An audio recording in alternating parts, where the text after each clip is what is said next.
Welcome to this episode of Intellectual Conservatism. Today, I'm here with Erick Ybarra, Elijah Yasi, and Michael Lofton.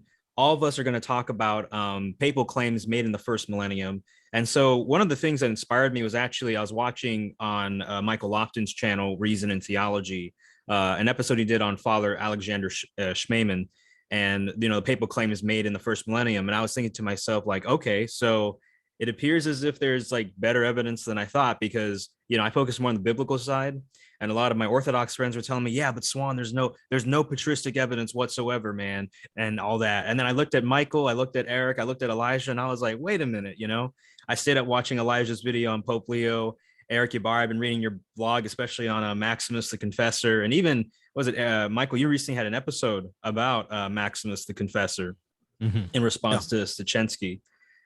So yeah, I'm really excited for this episode today. It's going to be epic. And real quick, I told them beforehand that I wasn't going to introduce them on air, each of them individually in their blogs and work, but I'll link that in the description. It's not because, they're not worth mentioning, all the work that they're doing, but it's like, there's a lot of content we're covering today. And so I want to get right into it. And so we're going to start off with Elijah, then we'll move to Michael, and then we'll go to Eric. So Elijah, Michael, and Eric. All right. Well, Elijah, you ready to begin? Yes, I am. So I wanted to first start off, if you don't mind, by reading some of Vatican I so that, folks understand what we're trying to defend here. So, obviously we have the ex cathedra where it says we teach and define as a divinely revealed dogma that when the Roman pontiff speaks ex cathedra, that is when in the exercise of his office as shepherd and teacher of all Christians, in virtue of his supreme apostolic authority, he defines a doctrine concerning faith or morals to be held by the whole church. He possesses, by the divine assistance promised to him in Blessed Peter, that infallibility which the divine Redeemer willed his church to enjoy in defining doctrine concerning faith or morals. Therefore, such definitions of the Roman pontiff are of themselves and not by the consent of the church irreformable. So that's the papal infallibility portion of Vatican I. And by the way, Swan, thanks for having us here. I know I forgot to mention all that. So it's a pleasure for us to be here. And then there's the other aspect of Vatican I, which is about universal jurisdiction, where the Pope has authority above all patriarchs, all bishops, all of the church, right? He is the head of the church. And nothing gets done without the Pope, especially, in terms of things that are in the universal sense. Obviously, we have things that are in the Eastern churches that can get done without the Pope. But even today, the Eastern churches still, have the Pope's permission before they move on with some of the things, obviously not everything, but on a universal level, everything flows through Rome. Everything goes through Rome and the Pope.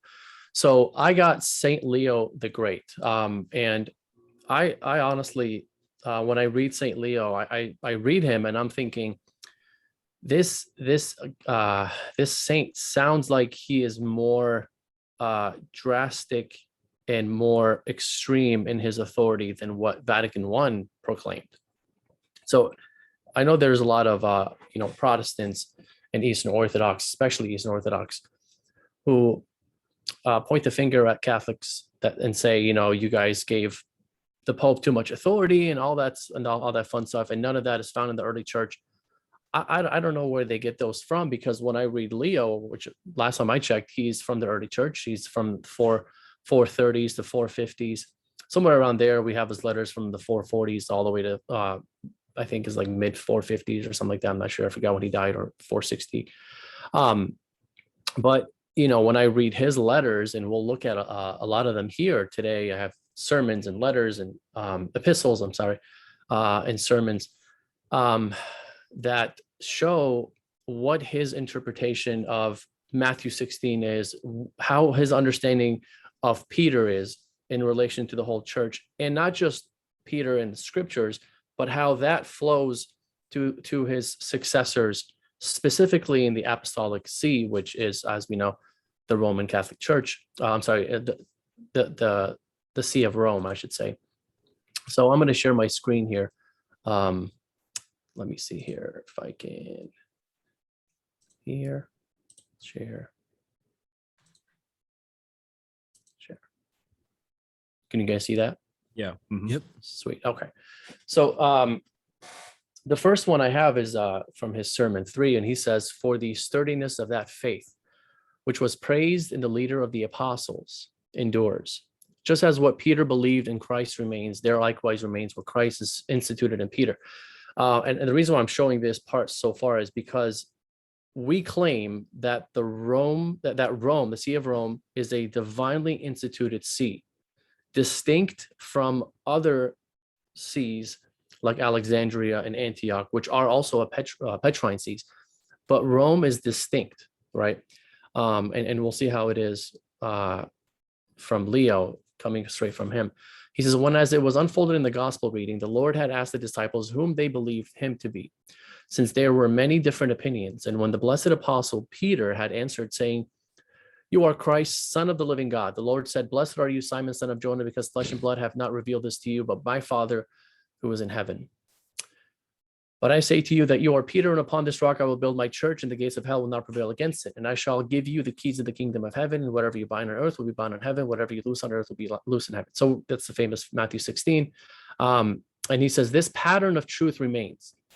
Persevering in the fortitude he received, blessed Peter does not relinquish his government of the church. He was ordained before the others, so that when he is called rock, declared foundation, installed as doorkeeper for the kingdom of heaven, appointed arbiter of binding and loosing with his definitive judgments retaining force even in heaven, we might know through the very mysteries of these appellations what sort of fellowship he had with Christ. He now manages the things entrusted to him more completely and more effectively. He carries out every aspect of his duties and responsibilities in him, with him, through whom he has been glorified." So this is his interpretation of Matthew 16, and there's going to be a lot of them here that we're going to look at. And he continues to say, "So if we do anything correctly or judge anything correctly," and by we, he's talking about, his own see, "if we obtain anything at all from the mercy of God through daily supplications, it comes about as a result of his works and merits." And by his, he means Peter. "In this see his power lives on, and his authority reigns supreme."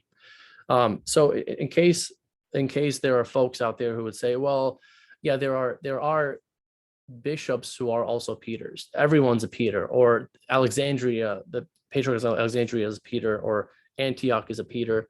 And so this could apply to all of them as well. He's saying in this see his power lives on, and his authority reigns supreme. This, dearly beloved, is what that confession has obtained, since it was inspired by God the Father and the apostles' heart.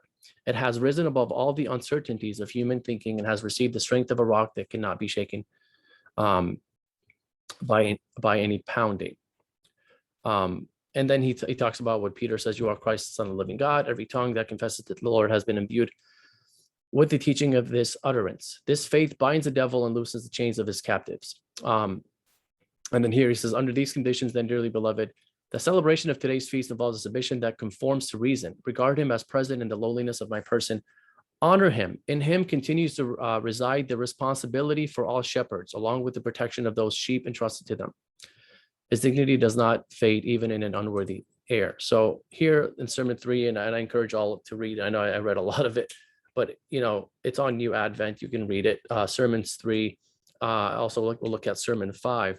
But these are sermons that show Leo's interpretation of, sorry, I'm trying to find my mouse. Here it is. Leo's interpretation of Matthew 16. Here is Sermon 5, where we talked about a little bit here. "Our Lord enjoyed upon Peter a love for the entire church. As the whole world throngs to the see of the blessed apostle and demands the very same love to be doled out by us as well, we feel the burden weighing upon us to the extent that we are beholden to all. This gives occasion to fear. What assurance could we have of discharging our service, except if he who guides Israel were not to become tired or fall asleep? For he said to his disciples, whom that I am, I am with you all days, even to the consummation of the whole of the world. What assurance could we have unless he were willing to be not only the guardian of the sheep, but the shepherd of their shepherds as well? And by the way, I put page 30, and I put this PowerPoint like right before the show. So there's some stuff that I didn't have time to put. This is a reference from the book Fathers of the Church, volume 93, which has all of Pope Leo's sermons. But here is an interesting part. He says, what assurance could we have unless he were willing to be not only the guardian of the sheep, but the shepherd of their shepherds as well? So here we see that the shepherds have a shepherd. And he continues, giving further reason to our solemnity is not merely the apostolic, but also the episcopal dignity of most blessed Peter.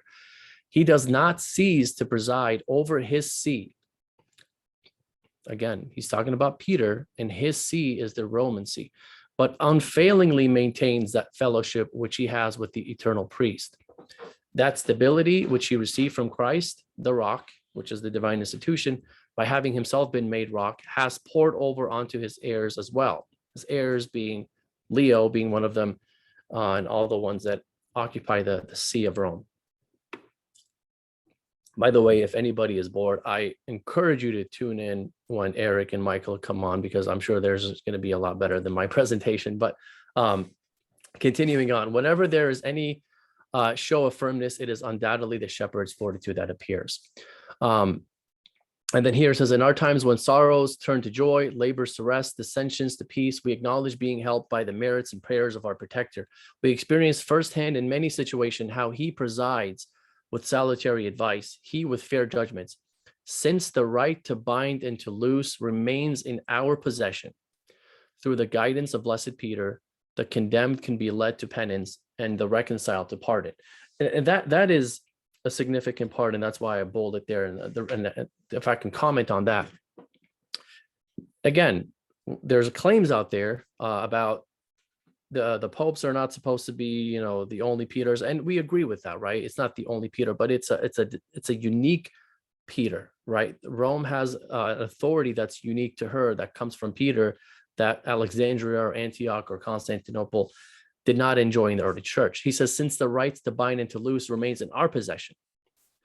Obviously, he's talking about Matthew 16, and he's talking about our possession being Rome through the guidance of blessed Peter. And here is the key here. He says the condemned can be led to penance and the reconciled to pardon. Now, if you look back into history, we witnessed that for example, in St. Cyril, when he appealed to St. Celestine, Pope Celestine, about Nestorius.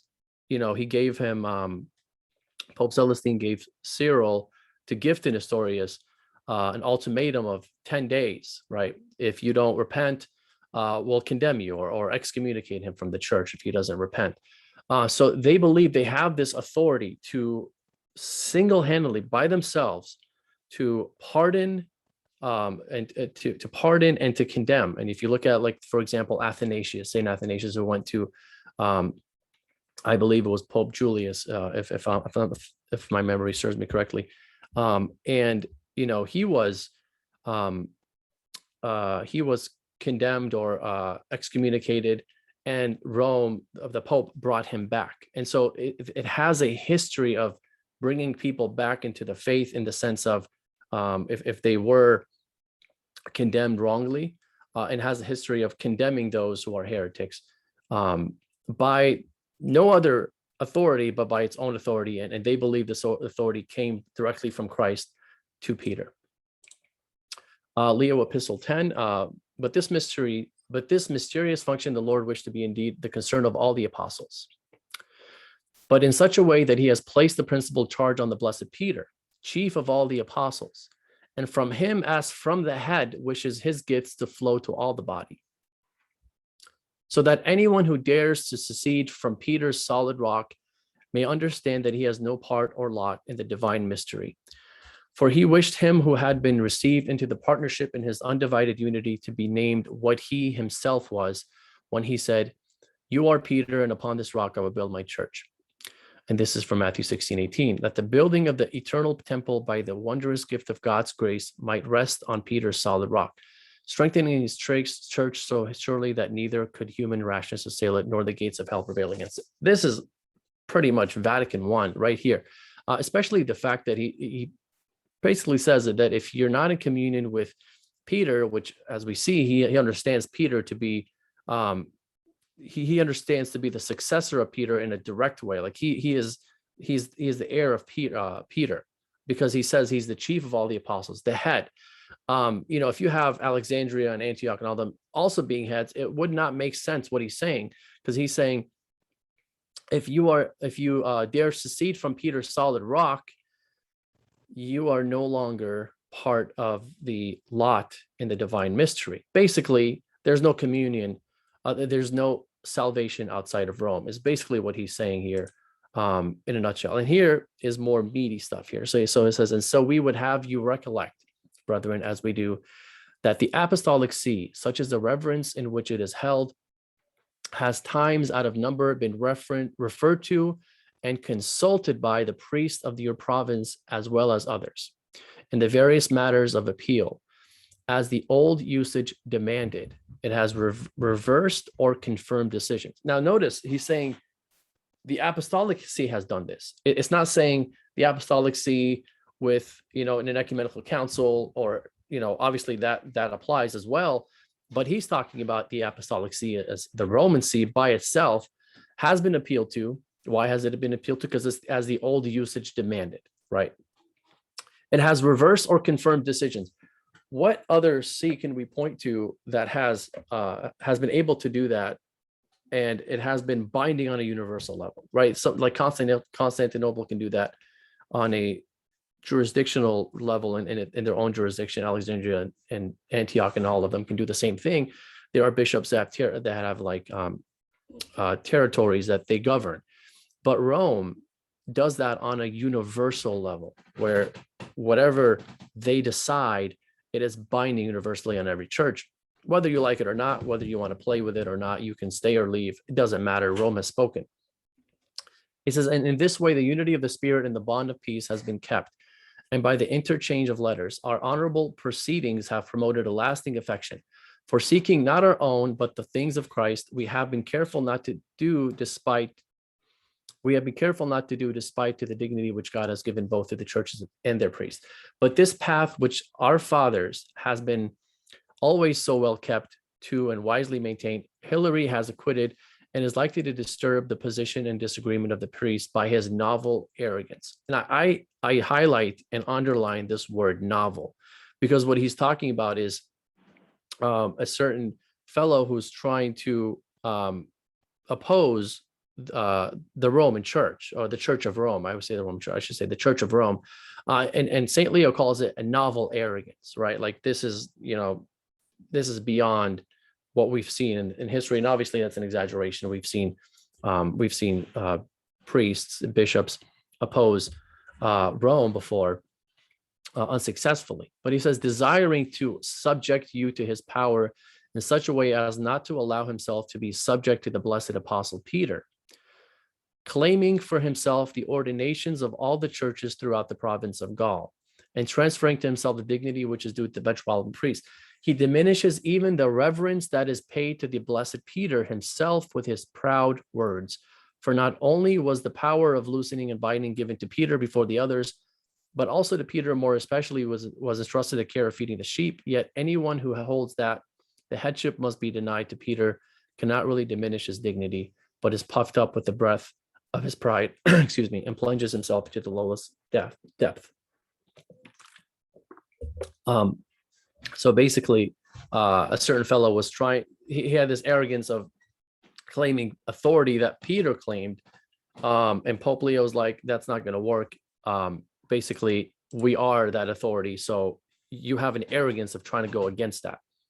Leo Epistle 14, he says, but if in that which you believe necessary to be discussed and settled with the brethren, their opinion differs from your own wishes, let all be referred to us, with the minutes of your proceedings attested, that all ambiguities may be removed, and what is pleasing to God decided, The connection of the whole body makes all alike healthy, all alike beautiful, and this connection requires the unanimity indeed of the whole body, but it especially demands harmony among the priests.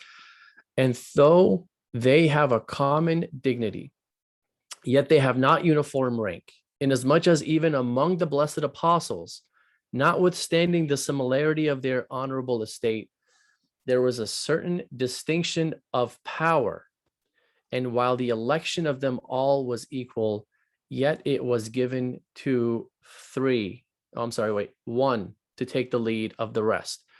From which model has arisen a distinction between bishops also, and by an important ordinance it has been provided that everyone should not claim everything for himself, but that there should be in each province one whose opinion should have the priority among the brethren. And again, that certain whose appointment is in the greater cities should be undertaken of fuller responsibility, through whom the care of the universal church should converge towards Peter's one seat, and nothing anywhere should be separated from its head. This is meaty stuff, and it pretty much explains itself. There's nothing for me to go into. You have distinction of power, and he's talking about there's one who is above all, and that's he's talking about his own seat. Now, how much time do I have left? You have like 7.5 minutes. Wow, that went by really fast. If you want to give up your time, that's okay too. What was that? If you want to do more, you could either cede your time, or you could keep on going, because like I've been enjoying it a lot. Oh, okay. Well, I have plenty more. I'm not going to go through. Not going to finish it all, but that's okay. I mean, nice. I'll get as much done as possible. So in that case, let me see if I can go. Flavian appeal to Leo, and the reason I want to show this is because this is a claim about the East never accepted Roman claims, and there is a little bit of truth to that in parts of history where we see that happening. Well, obviously, you have, let's say like the Arians did not accept Roman authority, obviously, because they did not. They're like, no, you guys are wrong. So they separated themselves. Or Nestorius, he did not accept Roman authority at the end of the day because he separated himself from the church. But not only Rome, he did not accept the authority of an ecumenical council. So if rejecting a certain authority means that, that person did not believe in that certain authority, that means, there's a lot of there was a lot of bishops in the early church that rejected ecumenical councils because they rejected the ecumenical councils that we accept today. But we know that's a silly argument. So Flavian, he writes to Pope Leo. He says, therefore, most Holy Father, being stirred by all that he has ventured and by what has been done and is being done against us in the most holy church, use your accustomed promptitude as becomes the priesthood, and in defending the common will and peace of the holy churches, consent by your own letter to endorse the resolution that has been canonically passed against him, and to confirm the faith of our most religious and Christ-loving emperor. For the matter only requires your weight and support. The matter only requires your weight and support, which through your wisdom will at once bring about general peace and quietness. For thus both the heresy which has arisen and the disorder it has excited will easily be appeased by God's assistance through a letter from you. So all you need is a letter from the Pope. But here is, we have folks that frown upon such assertions, and here we have Saint Flavian writing to Pope Leo, who was basically saying that it's all we need. Leo Epistle 33, the devout faith of our most clement prince, knowing that it especially concerns his glory to prevent any seed of error from springing upon within the Catholic Church, has paid such deference to the divine institutions as to apply to the authority of the Apostolic See for a proper settlement, as if he wished it be declared by the most blessed Peter himself, what was praised in his confession. Leo Epistle 44, regarding Ephesus 4:49, he says, and because this mystery is now being impiously opposed by a few ignorant persons, all the churches of our parts and all the priests entreat your clemency, with groans and tears, seeing that our delegates faithfully protested. And Bishop Flavian gave them an appeal in writing to order a general synod to be held in Italy, which shall either dismiss or appease all disputes in such a way that there be nothing any longer either doubtful in the faith or divided in love.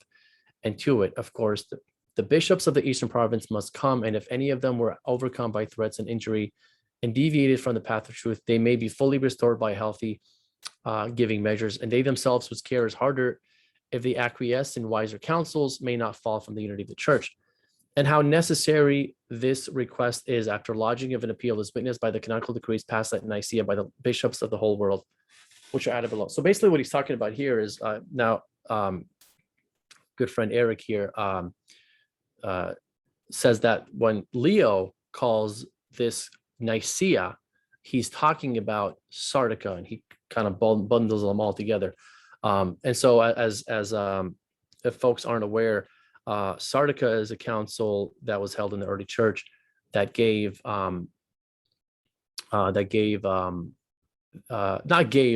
that's a wrong word, but we're kind of like it set things in order. Like if you have a bishop once who was wrongly condemned, they can go to Rome, and Rome can set up a court of appeal in that territory, and they can send their own legates there, and they can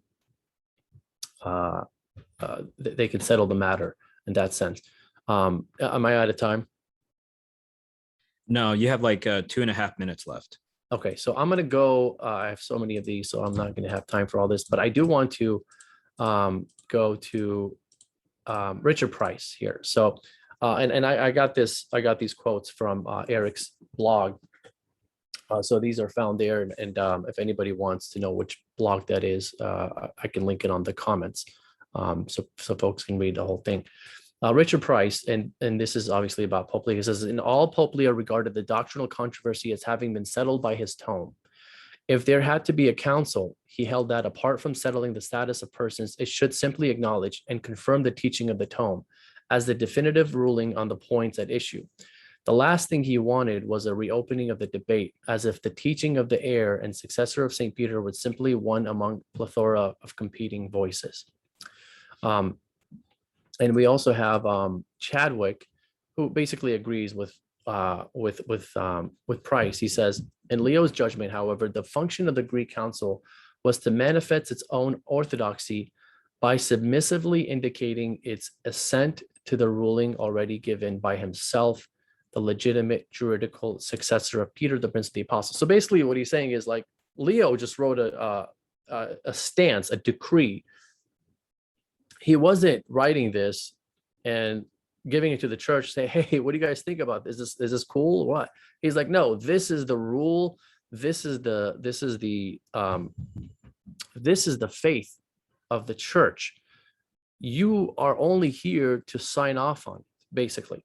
Now, I wish I had more time, because I wanted to get into what all these things were, like the tome and 449 and 450. I'm just reading quotes left and right. A lot of folks might be confused, but maybe I'll use some of the time that I have once Michael and Erick are done, to kind of put this all in context and put a nice bow to it. But yeah, well, Elijah, I can actually let you do that now, and we'll just kind of reduce the time that we all have for conversation on your presentation. Is that okay? It's okay. I mean, if I can do that later. I don't want to take away any time from Erick and. Oh no, you won't. It's just okay. like, so 25 per presentation, and then 20 for conversation on the presentation. But we could just take 5 out, and so just be 15. Sure, perfect. Okay. Okay, cool. So just to put in context here, what Chadwick and Price are talking about, because there's folks out there that are aware of the Council of Chalcedon, where supposedly the bishops, before they signed off on the tome, they had to read it and examine it and first see if it was matching with what St. Cyril said with scripture and tradition. And there is truth to that, because there were bishops in the council who wanted to do that, right? But let me make that clear. But that's not the majority of the bishops. In fact, if you read the session, I forgot what session it was, but if you read session 2 in Chalcedon, when they're talking about the tome, a certain spokesman of the council said, we all accept the tome of Leo, and the bishops after him, one after another, agreed with him, and they say, yeah, yes, we all accept it, we all accept it, and it's silly to think that they were trying to examine it because they were trying to see if it had a heresy on it or not, because they had already read it and accepted it prior to the council, right? So it's silly to think that they were doing this to see if there's any errors in it. They've already signed off on it, right? They accepted it. And so what Chadwick and Price are talking about here is in that context of Chalcedon, where Leo writes a decree or pretty much a decree. I mean, it wasn't like formal, but he's refuting Eutyches, who is saying that Christ has one nature and all that fun stuff. And Pope Leo is like, no, Christ does not have one nature. What Leo understood Eutyches saying is that Christ is only divine but not human, and so he writes this tome that says that Christ is both God and man. And bishops accepted it before the council, and bishops accepted it during the council. So that there's no dispute as far as the majority of the bishops go in the Universal Church about this tome. Now, why would they read the tome in the first place if they've already signed off on it? Well, one can say that it's one of those things where, because the tome was not read in 449. So Council 449 is ran by a fellow named Dioscorus of Alexandria, and he basically was running the show. And rumor has it, or not really rumor, but that he was not letting the tome to be read at the council, because the tome is going against Eutyches, and Eutyches is someone that Dioscorus wants to be buddies with, because Dioscorus is against Flavian, who's a patriarch of Constantinople. So there's this whole fight between Constantinople and Alexandria, and this is the political context of what's happening in the background here, based on like who has the higher rankings, and it goes back to Cyril and Nestorius and all that stuff, and it goes back even further than that. But in any sense, Pope Leo writes against Eutyches. He sides with Flavian. So obviously he's not siding with Dioscorus here. And in that, Dioscorus and other patriarchs in the Council of 449, which as Catholics we don't accept. We believe that's a robber council. It was annulled by Pope Leo and annulled by Chalcedon. So in 449, Eutyches is exalted and Flavian is condemned. And so that's what you have, these appeals by Flavian. There's more that I wanted to read. And then you have appeals by a fellow named Theodoret, who was also condemned by Dioscorus. Is my time up? Oh, Haswan's not there. You have about a minute left. A minute left. Okay. Mm-hmm. And so when Pope Leo, wrote his decree and it wasn't read in 449, this is, one could say in 451, which is the ecumenical council that we accept, the fourth council, this is why it was read. It's like it was not read in 449. We're going to read it here. We're going to make it a point to read it here, and everyone's going to sign off on it, right? So it's not like it's being examined in that sense. For the most part, all these bishops are just signing off on what they've already signed off on before the council. And one more thing I want to say is, there's this whole idea of like, oh, Rome only has authority if it's appealed to. Well, did the Roman popes believe that themselves? Early on in the papacy of Leo, he actually writes to the Patriarch of Alexandria, Dioscorus of all people, without being appealed to. He writes to him and wants to correct him on a matter that has to do with custom.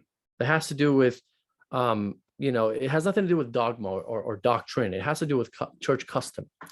And he writes in without being appealed to. And he says, this is the way you should be doing things, because this is the way that Rome does things.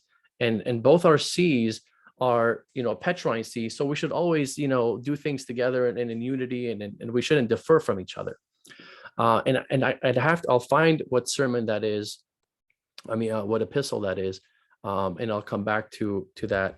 But I just wanted to make that point that Leo didn't believe he had to be appealed to in order to have a stance on something. He did that against a patriarch of Alexandria of all people, and he went against him in the sense that this custom that you're doing, you're not doing it the way it should be done. This is not the way Peter would like it to be done, is basically what he told him. But whatever time I have left, I'll concede. All right, thank you, Elijah. You can stop sharing your screen now. Sure. Okay, so we have about, let me switch the view here. We have about 13 minutes. So, if you guys want to talk about this real quick, ask Elijah a question or clarify anything, feel free. I'll start now. Well, I mean, I guess one of the questions I would ask is, in your research here of Pope Leo, I know you had to go through a lot. I mean, well done going through the breadth here of Pope Leo. That's a lot of work to do. But, having gone through Pope Leo's material, what would you say is the most striking thing about him that substantiates the claims of the First Vatican Council? So that's, I mean, I had a lot of slides that showed that, but I didn't get to them. But that's a great question, Michael. So one thing that I would say is he believed that Peter was the head of all the apostles, and he believed that that idea is is something that has passed down to his see.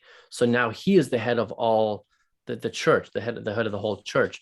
And when he decrees something, by he I mean when Leo decrees and he decides something, it's the aid of Peter himself, because of the divine institution, because of Matthew 16, because of Luke 22 or Luke 22, and John 20, because of those passages, he is guaranteed to be infallible in his stance. He's there's no error when he's dealing with matters of faith. And so, when you read Vatican I, and it says the decrees of the Roman pontiff are irreformable in and of themselves and not from the consent of the church. That's basically what Leo was saying. It's like, look, there's no need for anyone to approve this. They're infallible in and of themselves because of the divine institution. And that's what Leo believes. And there's so many things. That's why, there were so many slides I had, I couldn't get to them. And I was just trying to go so fast because I know it's going to run out of time. But they're all out there. If you read his sermons, if you read his letters, he is very explicit in that. And that was very striking because you hear a lot of Eastern Orthodox that are against that idea of Vatican I. Their own saint believes that thing that they're against. That's really striking for me. But that's a good question. I noticed during your presentation, you deliberately misread a word there. And you had spoken about how the promises, the Petrine promises, were for 3 C's, and then you corrected yourself and said 1 instead. And I caught that was very deliberate. Is that because there are those who would say, look, these Petrine promises apply not just to Rome, but also to Rome, Alexandria, and Antioch? Exactly. I'm glad you caught that, Michael. Yeah, that's exactly why. And they go to Pope Gregory the Great, and they'll say the same thing about what he's quoted, and obviously it's out of context.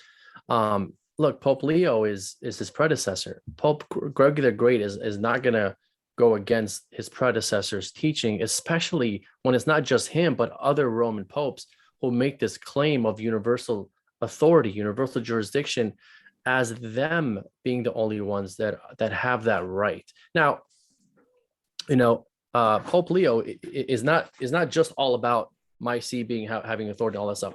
If you read letter 120 of Leo, and I encourage people to read that, he recognizes, look, providentially, the head and the body are always going to be together, always going to act together. But things always flow through the head, and it goes into, and the body accepts what the head has proclaimed, and everyone is now in unity, and that's the way it's supposed to work. I'm going to pass the mic to Erick. Yeah, so I know there was plenty of slides there.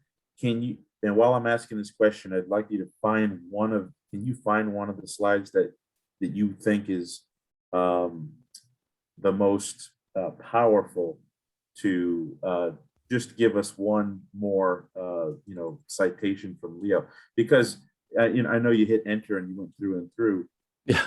Some of those, I think that an important point that you made is that Leo is not talking about a post-apostolic constitutional organization that the church decided upon, or like the church looked at the Roman Empire and said, "Oh, look at how the Roman Empire is set up.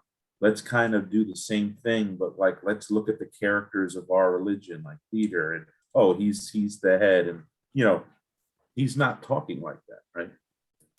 Exactly. And to pick a slide here, this is not from Leo himself. It's from, as you would know, Eric, it's Peter Chrysologus, and I think it's very important in the context of Leo, because Can you share your screen again? Yeah. Give me 1 second here. Let me go to current slide. Yeah, Eric, I was about to ask that same question too, so you got it. Can you guys see it?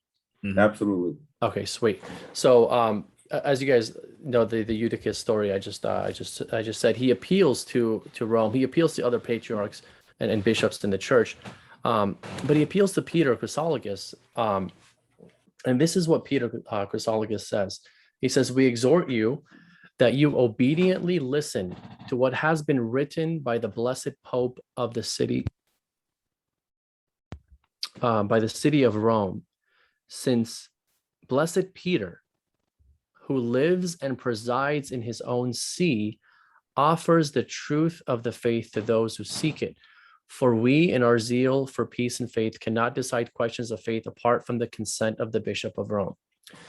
So, this is and folks might say, well, this Peter is a Western saint, as if he's Western, then it doesn't count, right? But he's a Western saint, so you can't use this guy because obviously he's under the jurisdiction of Rome, so of course he's going to talk like that.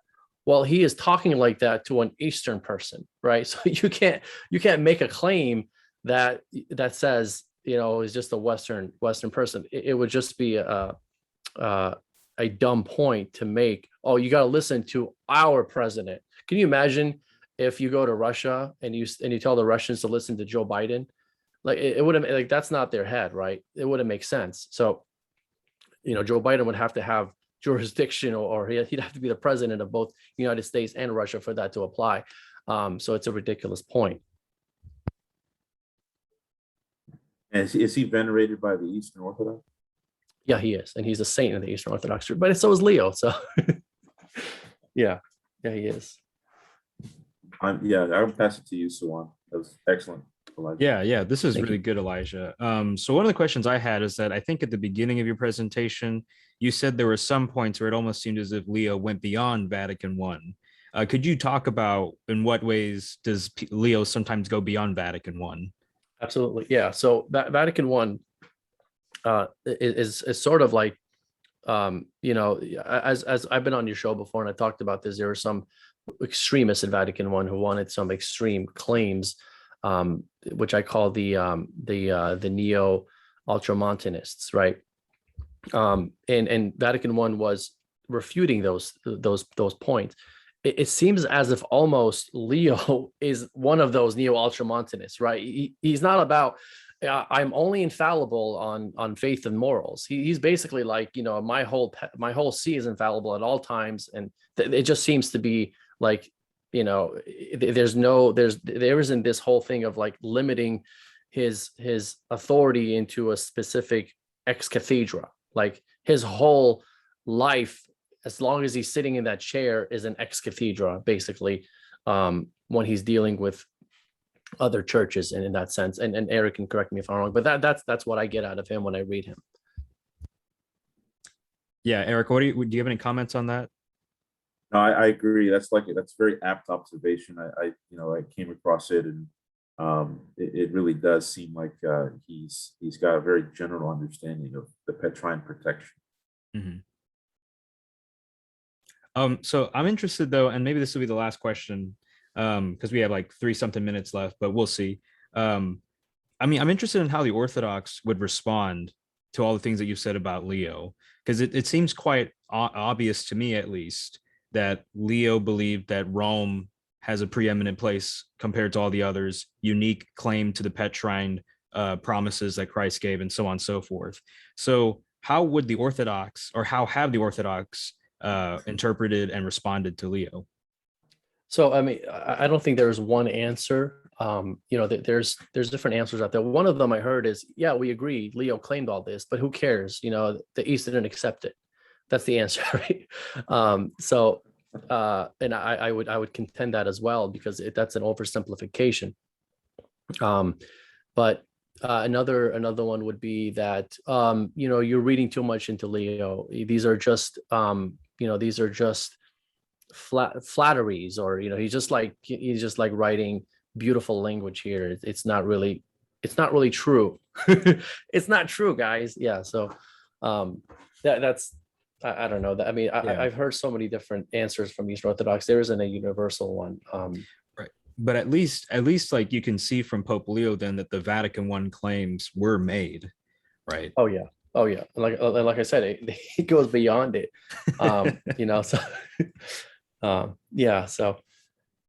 So even if like the East didn't accept it, that doesn't necessarily matter for the purposes of the conversation tonight, because it was made in the first millennium, and he is an Orthodox saint.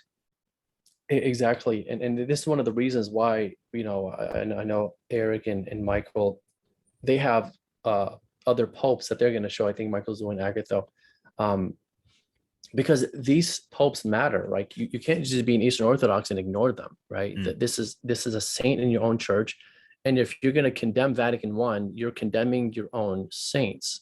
If you're going to call it heresy, then you're saying your own saints held that heresy. You can't just say it doesn't matter, right? And there are folks out there that say that I've seen a gentleman who says that the Roman popes have always claimed universal authority from the first century and on, right? From second century, third, they've always claimed that. But he's an Eastern Orthodox, and he thinks that just because the East rejected it, he sides with that rejection. So, but if anything, you have two avenues here. You have, the popes, the Western saints, and then you have the Eastern ones that are both going back to the apostles. One of them is right, one of them is wrong.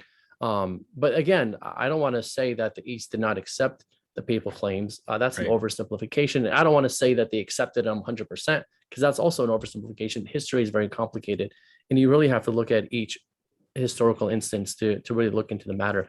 And it just gets very tedious sometimes. Right. So I have about 30 seconds left. Does anyone want to add anything or ask another question real quick? I have one final question. You said that this matters because, you would have to say that some of your own saints are heretics. Well, some are going to push back and say, don't you have to do the same thing with people who denied the Immaculate Conception prior to its definition? What would you say? Yeah, then that's a great point. That's a great question. So to that, I mean, there are saints in the Catholic Church, and to us, we are okay with something like this, because we have a stance that we said, okay, in 1854, we said Immaculate Conception, dogma, boom. Anyone before that who did not accept that is not a heretic, because that was never dogmatized, right? So after the fact that has been dogmatized, now if you don't believe it anymore, then you're an outright heretic. But that's a great question. All right, so we're not going to switch over to Michael. Do we all need a brief break before we start, or are we ready to go right into Michael's presentation? I'm good. Yeah, I'm good. I'm good too. All right, let's go. All right, Michael, share your screen, and when you start talking, or whenever you tell me that you're starting your presentation, I'll start the timer. 25 minutes. All right. Well, you should be able to see it now. Is everybody able to see that? Yeah. Okay. Well, Swan, thank you so much for having me on. Elijah, great presentation on there. Like I said, you had to deal with a pretty broad topic there, so well done. And Eric, looking forward to yours. I think yours is on Pope Hadrian. I know it's going to be excellent. So again, looking forward to it. Mine is on Pope Agatho and the Sixth Ecumenical Council. Now, of course, Pope Agatho is a saint in the Orthodox and Catholic communion. So he's an important figure. And what we're going to do is just start real quick here with some background. Okay, you should see the next screen. Sorry, I'm having to control two computers here at the same time for this presentation to work. So, all right, well, as far as background, you know, the monothelite heresy was raging in the 7th century, especially in the East. And the emperor eventually wanted to address this, although previous ones had been pretty sympathetic to it.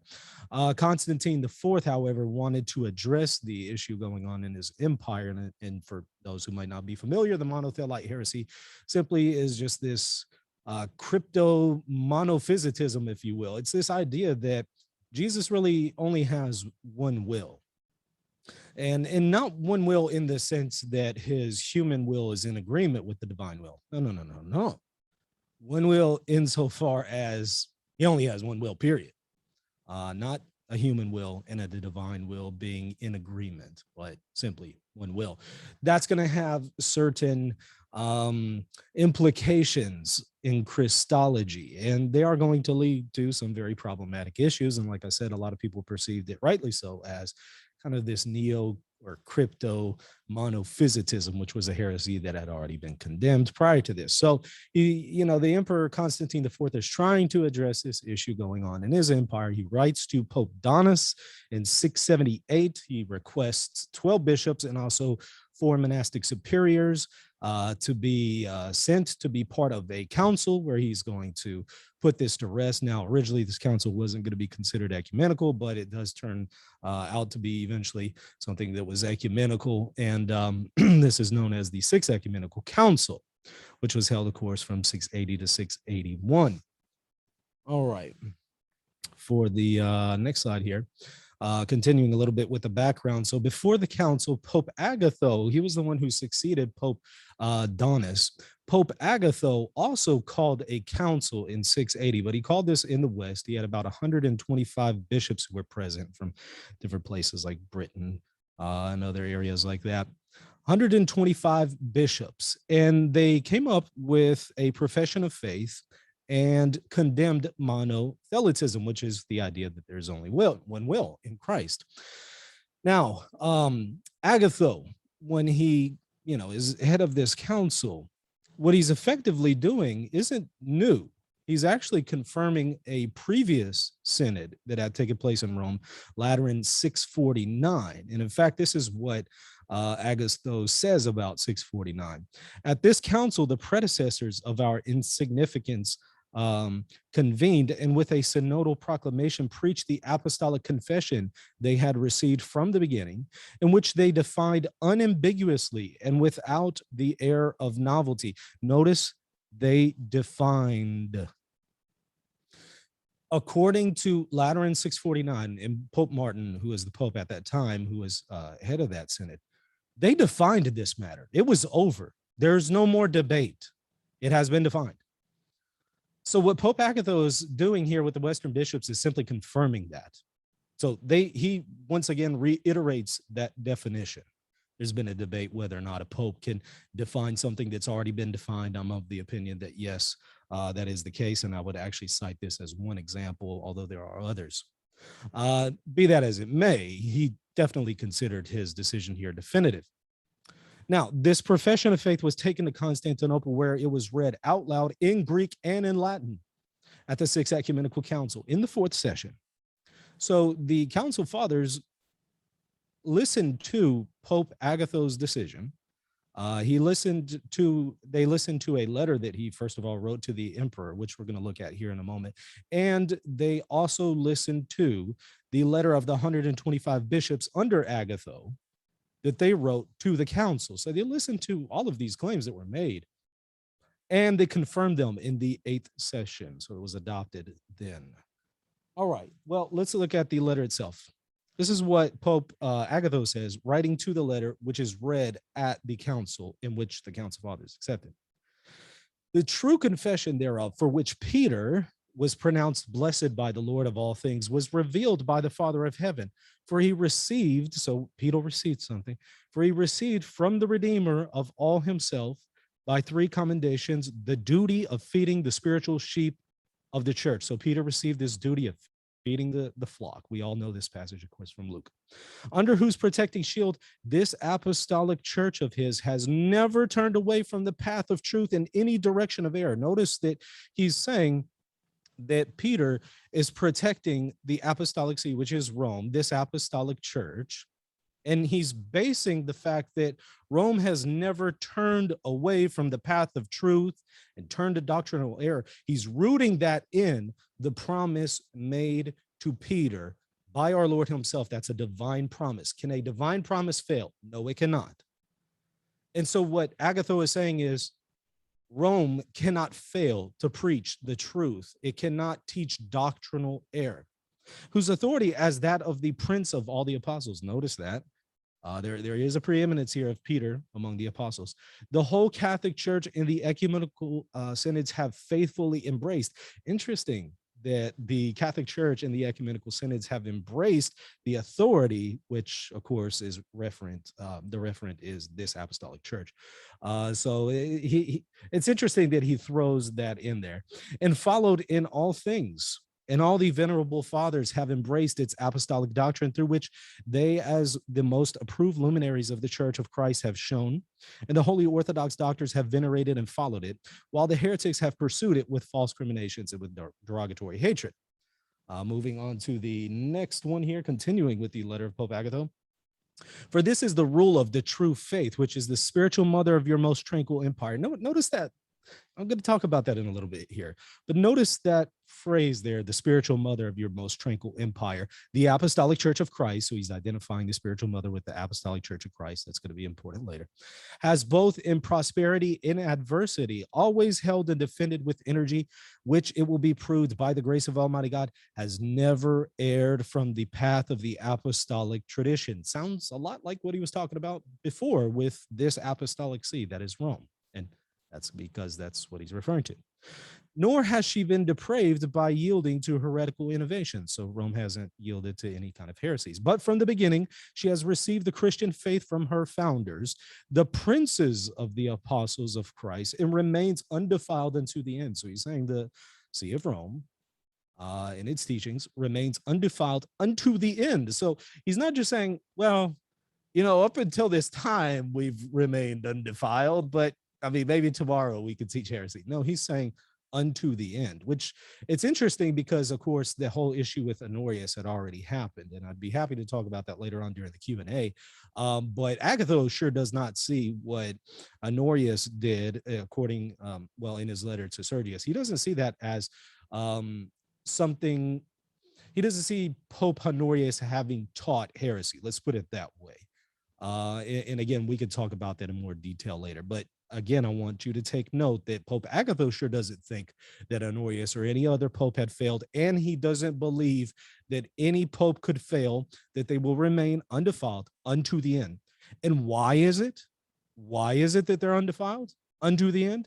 According to the divine promise of the Lord and Savior himself. So this is, again, rooted in a divine promise. Can a divine promise fail? Again, it cannot.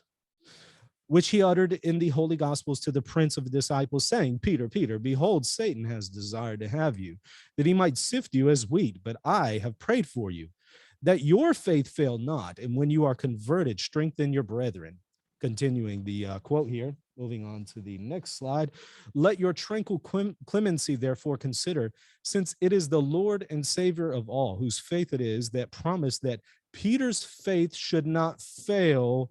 But it's interesting that he's saying Peter's faith should not fail, but he's tying this in with the apostolic see, and exhorted him to strengthen his brethren, how it is known to all that the apostolic pontiffs, so we're not just talking abstract about Peter, we're talking about Peter's successor, specifically the apostolic pontiffs. Those are the Roman bishops, the predecessors of my littleness.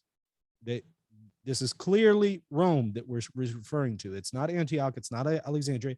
It's not every see that, of course, shares in the Petrine promises to to an extent and in a qualified sense. This is specifically the apostolic pontiffs, the bishops of Rome. The predecessors of my littleness have always confidently done this very thing. So he's saying, this whole thing that was made to Peter, that promise, well, that's been done here in our see.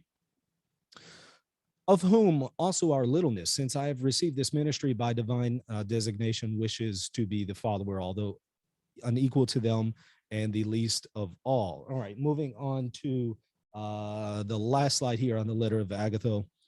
Therefore, the Holy Church of God, the mother of your most Christian power, should be delivered and liberated with all your might through the help of God from the errors of such teachers and the evangelical and apostolic unrightness of the Orthodox faith, which has been established upon the firm rock of this church of blessed Peter. It's an allusion to Matthew 16.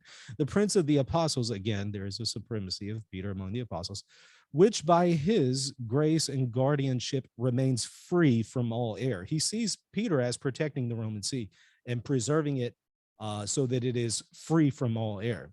That faith, I say, the whole number of rulers and priests of the clergy and of the people unanimously should confess and preach with us as the true declaration of the apostolic tradition in order to please God and to save their own souls. Thus far the letter of Pope Agatho. Now we're going to talk about, just very briefly in one slide, the letter of the council to Pope Agatho. It is clear by the letter, they hear what Agatho is saying that was read to them. They hear it and they embrace it. They accept it. They say this, therefore to you, as to the bishop of the first see of the universal church, so they do believe that he is preeminent, we leave what must be done, since you willingly take for your standing ground the firm rock of the faith, again an allusion to Matthew 16, as we know from having read your true confession in the letter sent by your fatherly beatitudes of the most pious emperor.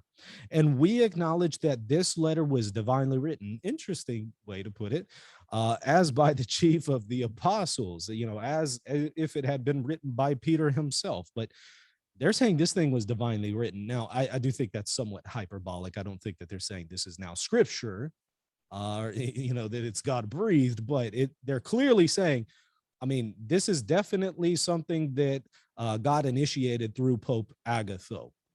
So take that for what it's worth, but they're 100% receiving what he wrote to the emperor, and of course what the 125 bishops under his authority wrote to them. And through it, we have cast out the heretical sect of many errors which had recently sprung up, having been urged to make a decree by Constantine, who divinely reigns and wields a most clement scepter. All right, so let's talk briefly here about assessment and reception. Sorry, I'm still getting over this lingering cough from COVID weeks later. All right, so shortly after the council, Pope Leo, who is of course the successor of Pope Agatho, because Pope Agatho died shortly thereafter, Pope Leo II approves the acts of the council. Of course, that's also interesting because not only is he approving what Agatho had said and was read there, but he's also approving the condemnation of Honorius as a heretic. Now, how is it that we can reconcile what Agatho is saying with what this very council accepts, and yet the very same council also condemns Honorius as a heretic? How can we reconcile those? I'd be happy to maybe talk about that during the Q&A, but I do want to point that out. All right. Now, I want to give you just a couple Catholics, their assessment of this, and then I'm going to focus on some Orthodox and then wrap it up. All right, so according to the French bishop, Jacques Bossuet, it's spelled B-O-S-S-U-E-T, but it's pronounced Bossuet. It's a pretty boss name. The Pope and the 125 Western bishops considered their profession of faith to already be definitive. The council simply had the duty to affirm what it already had proclaimed. Really, there was no debate here. Kind of like during the Fifth Council, everything was just kind of orchestrated by the emperor, and there wasn't a whole lot of debate going on. This had already been settled by the Bishop of Rome. There wasn't, a whole lot of debate. There was one bishop who tried to give some pushback, and he was squashed pretty quickly. So the council simply had the duty to affirm what had already been proclaimed. Bosway states this, quote, Agatho indeed and the Western bishops put forth their decree thus. He's talking about those 125 bishops that we were mentioning. We have directed persons from our humility to your valor, protected of God, which shall offer to you the report of us all, that is, of all the bishops in the northern and western regions, in which too we have summed up the confession of our apostolic faith, yet not as those who wish to contend about these things as being uncertain, but being certain and unchangeable to see them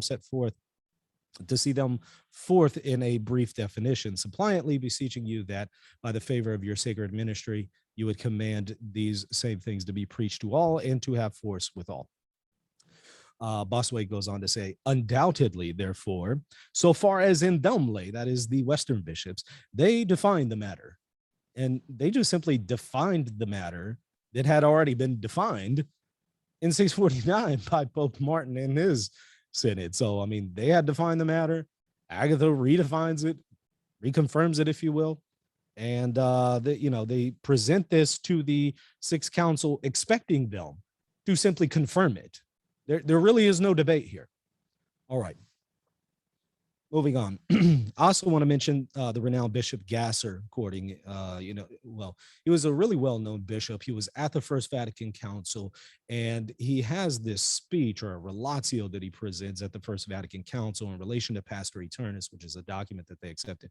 And the relatio is the proper way to understand Pastor Eternus, which is where they defined, of course, papal supremacy and papal infallibility. And in his relatio, it's interesting, he calls the letter of Agatho, that is to the emperor, the dogmatic epistle of Pope Agatho. He sees Agatho's letter as something ex cathedra, if you will, as something that is infallible in and of itself. It doesn't need a confirmation of the bishops. And of course, that's what he's defending, that's going to be adopted by the First Vatican Council. And he puts this forth as an example.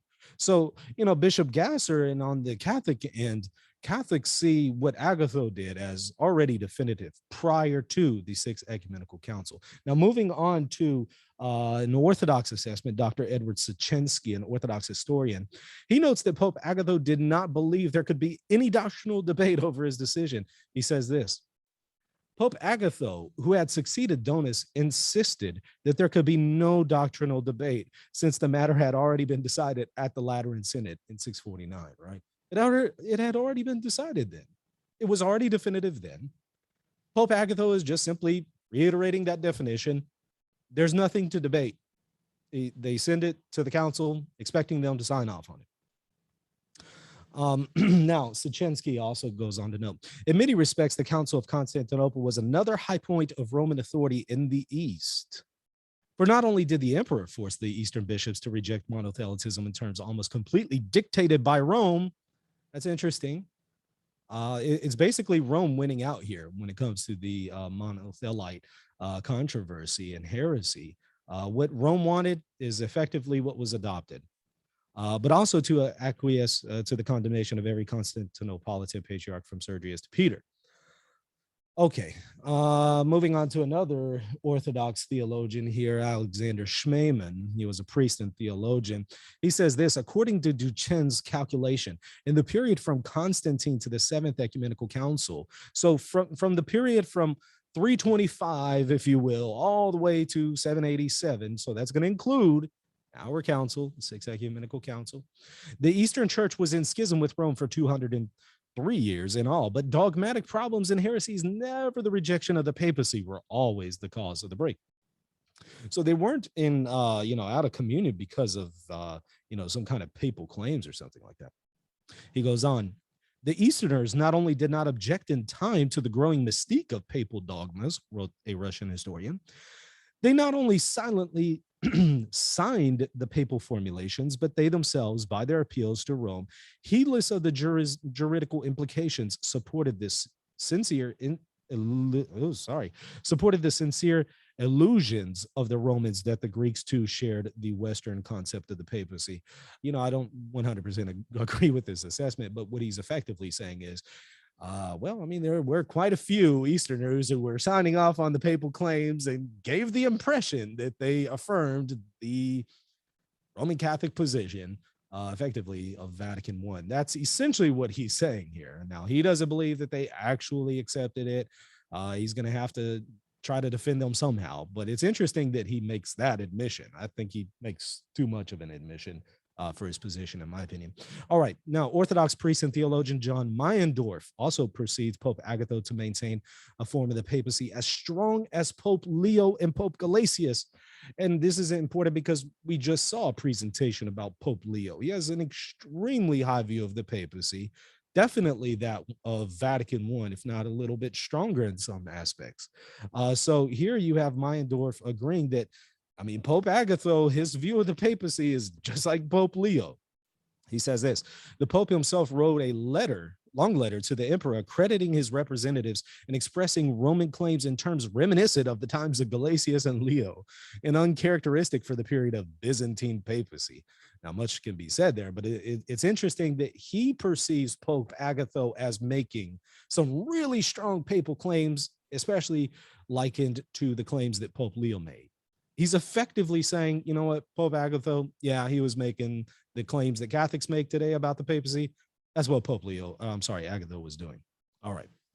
Now, so speaking about the claims of Agatho in the Sixth Ecumenical Council, Meyendorff continues. He also says this: after the case of Honorius and the rather ambiguous attitude of practically all his successors, except Theodore and Martin, I mean, we could say that, yeah, some of the popes, they did not affirm monothelitism, but they weren't as hard on it as they should have been.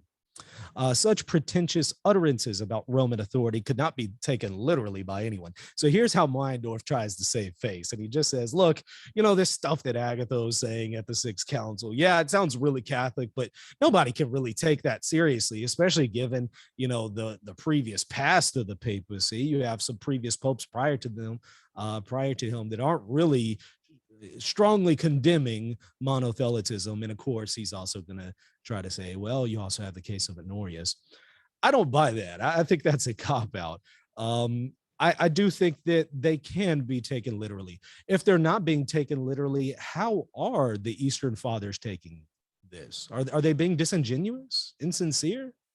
I mean, what does that mean, they aren't to be taken literally by anyone, when it sure seems that the Sixth Council took them at face value?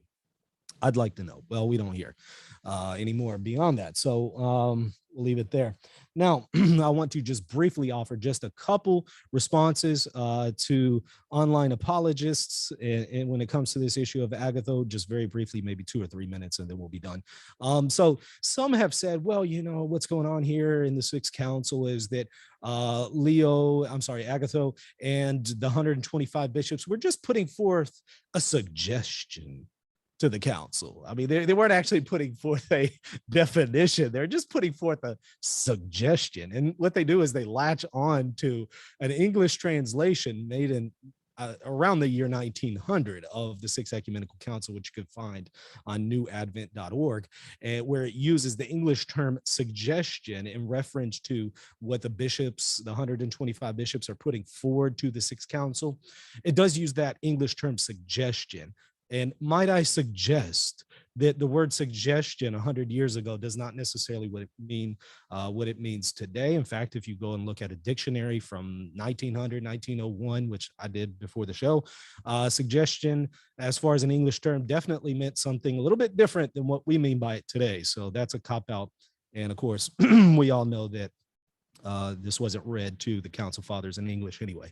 So I don't know why anybody would take that argument seriously, but some evidently have. So I just briefly mention it.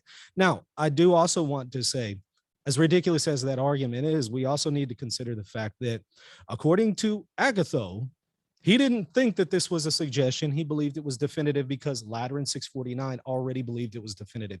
Once again, I mentioned Price in his works where he was quoting Agatho directly, who even uses the term definition there, or defined. So according to Agatho, from the horse's mouth, he thought this had already been defined. That's not a suggestion. A definition is not a suggestion in the modern sense of the term. All right, one more slide here. Let's see. So some have also argued that the infallibility claims made by Pope Agatho pertain to the church considered as a whole. In other words, those claims that we saw Agatho, I keep saying Leo. Elijah, you got me stuck on your presentation. That Agatho makes about his see. Some say, well, no, you know what? He wasn't saying that when Agatho speaks about the sea being undefiled into the end, he wasn't saying Rome, just Rome. He was saying the whole church is going to remain undefiled unto the end. And they base this on the part that I pointed out to you, where he speaks of the spiritual mother, the apostolic church of Christ. It's a really bad argument. I think Erick Ybarra has done a really good job at already refuting it in another one of his articles, which y'all can check out. We'll put it in the description. And it's noteworthy that in this exact letter, so in the immediate context, the letter that Agatho writes to the emperor, he uses the term spiritual mother, and he says this holy spiritual mother, the apostolic see, dun, dun, dun. That's Rome. That's not the universal church as far as all sees. The apostolic see is clearly a term for Rome. So he sees, when he speaks of the spiritual mother, he's referring to the church of Rome. So when he makes those claims about being undefiled unto the end and free from all error, it's in reference to Rome. All right, well, that's it for my presentation. I'm gonna kill the share screen feature here. All right, I'm done. All right, thank you, Michael. So yeah, about 19 minutes that we can use for conversation here. Does anyone want to start? Did I go off? over? Just like a minute, but it's not like a Okay. huge deal. You know what I'm saying? I'm just trying to be precise with time. Sure. Do you mind if I go first, or does anyone want to go first before me? Go ahead. All right. Okay. Start the timer. So yeah, Michael, I'm really interested in, I have like two kind of questions, right? So the first question is, a lot of people are going to say, okay, so far you're just having popes saying things about themselves, basically. So of course, they're going to want to hype up their own power or claim all these things from Peter, which isn't really relevant because of course, these were claims made in the first millennium. But I'm more interested in the fact that, as you pointed out, this was accepted by the Council Fathers, this letter read by Pope Agatho, and then also Father Alexander Schmemann. He cited the fact, as you said, some Easterners had signed off on the papal formulations. Could you go into more detail about the reception of Pope Agatho and other popes in the same kind of vein? Like when did the Easterners sign off on the papal formulations?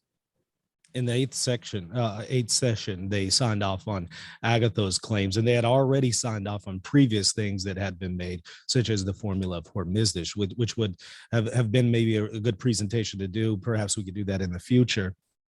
So they had already signed off on some of these things. In fact, Agatho and what he's saying effectively just reiterates the claims that were already made in the work of Hormisdas there, the formulation of Hormisdas, that the Eastern bishops had to sign off on if they wanted to come back into communion with Rome. So really what's being presented here by Agatho isn't anything new. Mm-hmm. It's just simply reiterating that which has already been expressed by his predecessors, Pope Martin, Pope Leo, and to an extent, Pope Gregory the Great, and also the formula of Hormisdas. Does that answer the question? Yeah, I mean, so, to me, that just seems so damning, right? Like if the Easterners signed off on it, right? But then Schmemann, he would argue that it doesn't really matter, right? Or maybe they kind of half-heartedly signed off. Is that the impression? Yeah, I've heard people argue, well, they're just doing this because they needed Rome's backing, to stamp out the heresy, or some have called it Byzantine flattery, a really nice way of speaking of Rome. But I'm sorry, Byzantine flattery is disingenuous. So I just think that would be very disingenuous of the bishops at an ecumenical council to sign off on something that they think is contrary to the faith. I mean, look, you have somebody here making claims about our Lord. He's making claims about Christ, divine promises, and he's applying it to his see. And they're accepting that. And they're saying this is divinely inspired. That's not Byzantine flattery. That's you adopting something false and heretical if it is false and heretical. Yeah. So I do think that that's extremely damning. All right. Let me see. Eric or Elijah, do you want to come in and ask some questions? Sure. Here, I'll let Eric go. Yeah. Okay. So fantastic presentation. One of the objections that the Eastern Orthodox make to this is that it was not it was not part of like the official canons of the council. And so maybe it could be by modern Orthodox standards heretical, right? Because the Orthodox renounce papal infallibility today. But at least it didn't get into like the specific declarations of the council. Would you say that that distinction is valid? And if it is valid, does it save them? In other words, is that a rescue from what's happening here in this acceptance of Agatho's letter? I don't think so, because at the end of the day, it's the same context that condemns monothelitism explicitly, where you find these papal claims being made. If they're going to accept this condemnation of monothelitism, and they believe that's definitive, and it's in the immediate context of these other claims that are being made by the Apostolic See, upon what basis are we going to really differentiate between them? Yeah, and it seems like in the letters back to the Pope by the bishops and the emperors, it seems like it doesn't seem like they were saying to themselves, oh my goodness, this guy was tooting his horn about Peter and Rome, but we just accept his idea of there being two wills. So when we write back to him, we're not going to mention anything about this whole thing about Peter. No, it seems like they're immersed in it when they write back. That's a good observation. As I noted on one of the PowerPoint slides, I have it in front of me. We acknowledge that this letter was divinely written as by the chief of the apostles. Now, who is the chief of the apostles? In the media context, it was Peter. So they bring up the topic of Peter. They bring up the topic of these claims. Look, if you're listening to somebody and they're saying something heretical, are you going to say something that would lend itself to that heresy if you reject that heresy? No, you would in fact, if you're going to bring up something related to it, you would offer some pushback. I don't see any pushback in their letter to Pope Agatho. So it does seem that they assented to what he was saying. Yeah, that seems most reasonable.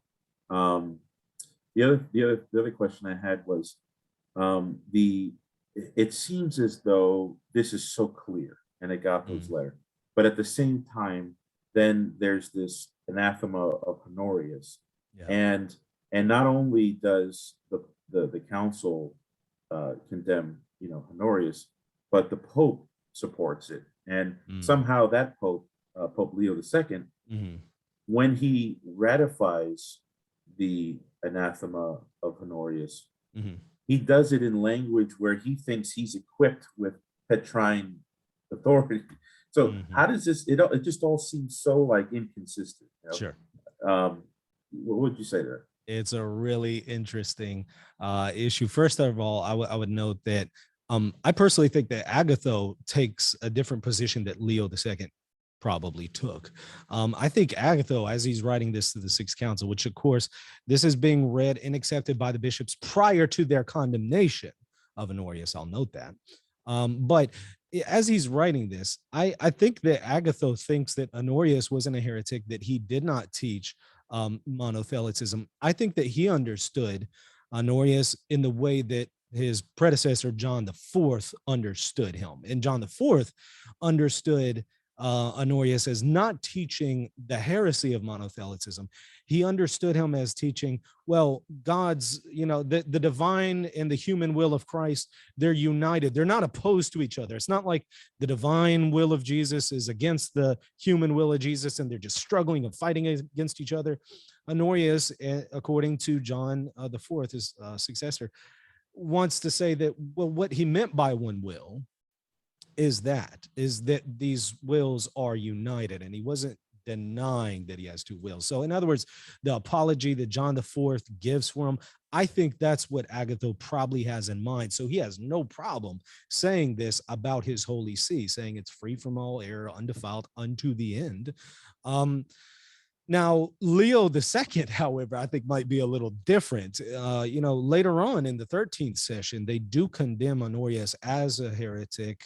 They anathematize him. They speak about how he aided the heretics. And, you have Leo II accepting the acts of the council. And some try to save face and say that, well, Leo is just kind of downplaying it, saying that, well, he wasn't actually a heretic, but he just kind of, fanned the flames, so to speak, but he wasn't actually a heretic. I don't think that that's actually what Leo was saying. I think he accepted the acts of the Sixth Ecumenical Council, which explicitly state that he's a heretic.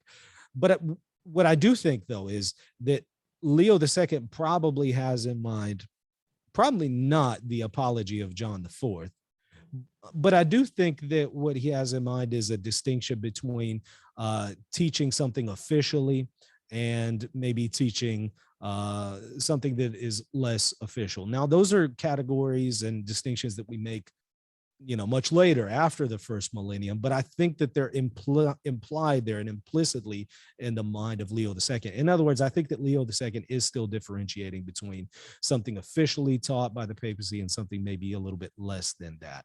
But if somebody wants to say that, well, no, Leo II just actually believed that somebody could be a bishop of Rome and could teach heresy. Well, he's also signing off on the letter of Agatho. So how can he do that? I mean, he's signing off on them condemning Honorius as a heretic, but he's also signing off on all of the claims that were made by Agatho and the council to Agatho. He's going to have to reconcile those somehow. He's not going to be able to say, well, these things are mutually exclusive. And he doesn't differentiate, well, I accept this part of the council, but not that. So I think that there has to be some kind of reconciliation in the mind of Leo. And that's my opinion on how he probably reconciled them. Yeah, I gave you a hard question, but that was a really, really good answer, because whatever reconciliation you come out with, if you're going to keep this consistent, Agatho's letter and the condemnation of Honorius, there can't be a reconciliation where you come out and say, well, Rome's just fallible like everybody else, right? Yeah. Because of Agatho's letter, it's up there on the same shelf as the condemnation. Both are so right. So I think that we're kind of pinned. Maybe it's not comfortable, but I think I like your reconciliation. So and we have to, in light of that, because both are accepted, I think we kind of have to understand when they condemn Honorius as a heretic, we have to understand that in a qualified sense, different than we would understand, a heretic today. Now that's going to be a little bit different when they're anathematizing some of the other people who actually were, the authors of this heresy. So I think that there's even a differentiation in their minds as they're going through this list, anathematizing the different figures. And I'm not the only one who holds that opinion. Other theologians have made that assessment as well. Okay, Elijah, I'm sorry for taking so much time. No worries. How much time do we got? We have 7.5 minutes left. Okay, sweet. So first of all, Michael, that was a fantastic presentation. I really enjoyed it. And Erick's last question, I was like, wow, how's Michael going to answer that? That was a hard question. I was confident that his broad shoulders reflects his intellectual broad. Absolutely. He proved that. Great answer as well. So what about if someone were to say, sure, Rome can have all these privileges and everything that you're saying is amen to that. However, Rome can only have those privileges as long as they are Orthodox. What would you say to that? Yeah, but see, here's the thing.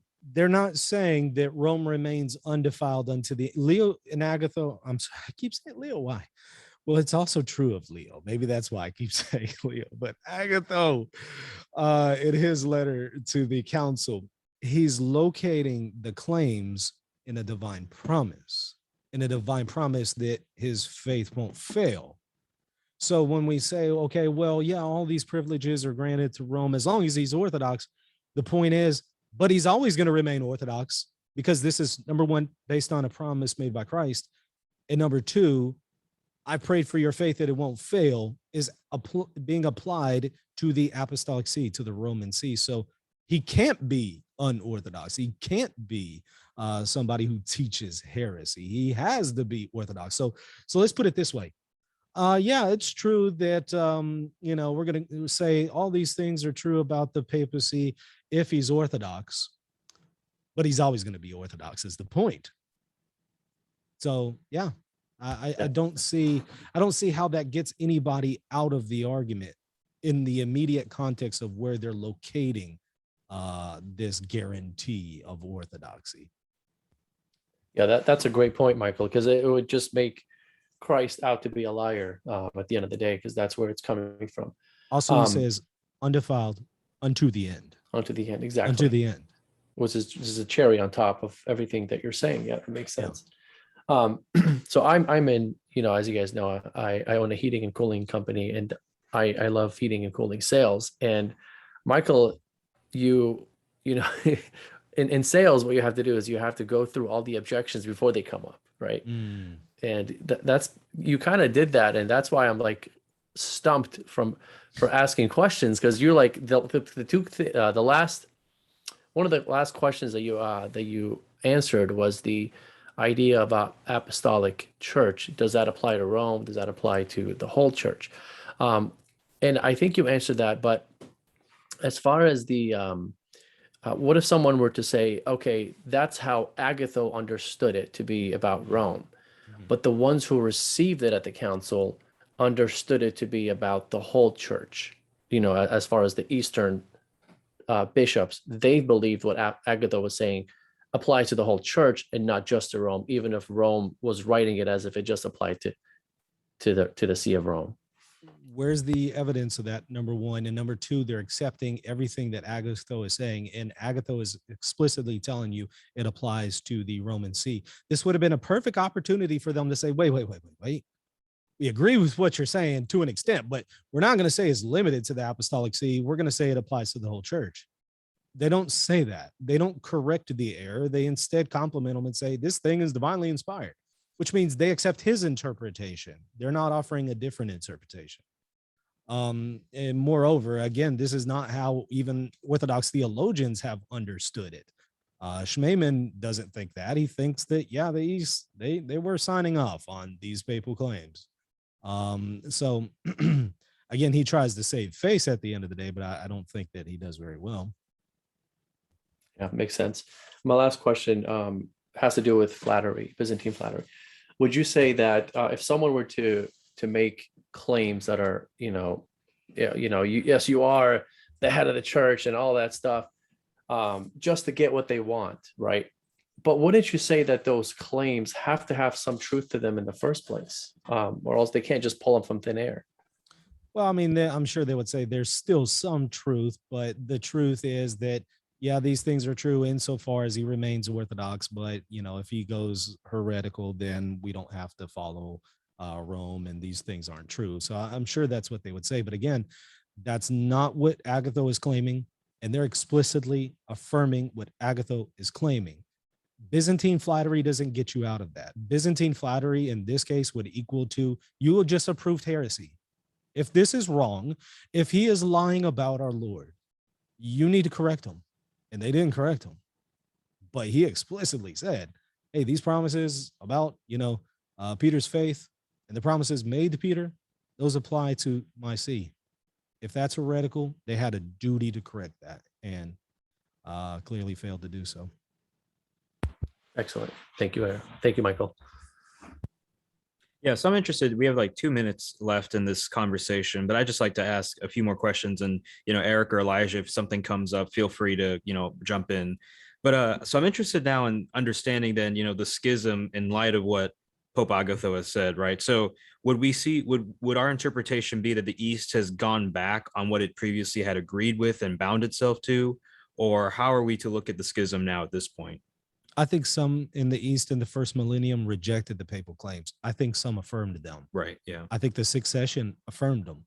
I think others gave pushback towards the papal claims. So I don't think that the East always, literally always accepted the Catholic claims. I think that some gave pushback. I mean, I would say Cyprian's probably one of them. Vermilion's probably another one of them, among others. But I would also say that when you have an ecumenical council, however, accepting it, that's something else. And all of the problems that we can find in the ecumenical councils, Honorius being called a heretic, and the Fifth Ecumenical Council suspending Pope Vigilius, all that can be digested through a Catholic lens. I don't see how Pope Agatho's claims can be digested through an Orthodox lens.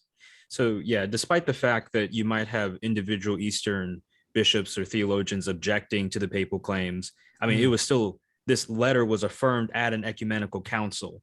And so that has to account for at least something evidentially stronger than just scattered quotes. It has to count for something when they are accepting things on faith and morals. And in this case, this is definitely impacting faith and morals.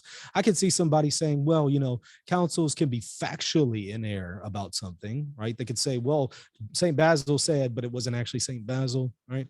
I can see somebody saying that, but that's not what's going on here. Yeah. This is on faith and morals. These aren't just historical claims. They're accepting claims about the faith, claims about Jesus and the promises that he made to Peter being applied to Rome. Those impact faith and morals. Those aren't just historical issues. So even though somebody might be able to say, well, I'm not a conciliar fundamentalist, I don't accept every single word, I only accept that which they definitively teach or teach on faith and morals, I would say, well, here's an example of something on faith and morals. Wow. Yeah, I mean, I don't see how you get out of this one. I don't. Yeah. And it's not like we only have this taking place at the Sixth Council. Right. You have to consider that in light of Erick's presentation coming up, Elijah's presentation, the formula for business, and the list goes on. Yeah. Pope Vigilius, for example, at the Fifth Council, he thinks that he's superior to an ecumenical council. He's over there issuing teachings while the council is in place. He's over there issuing them, bypassing the council. So whatever problems there might be with the Fifth Council for the Catholic position, which I believe we can respond to, he sure thought that he had supremacy over a council. And that's something that we have to be aware of. So when you start to look at all these different popes and all their claims, not just Pope Agatho, you can see the context in which Agatho is situated, and it's definitely on the Catholic perspective, on the Catholic side of things. All right. Well, Erick, I think it's time for you to present. So I have my timer ready. All I can say is expectations are high, but also my faith in you is high, Erick. So let's do this. How's my audio real quick? Just want to test my audio real quick. It's good. Hear you. Okay. Let me just share my screen here.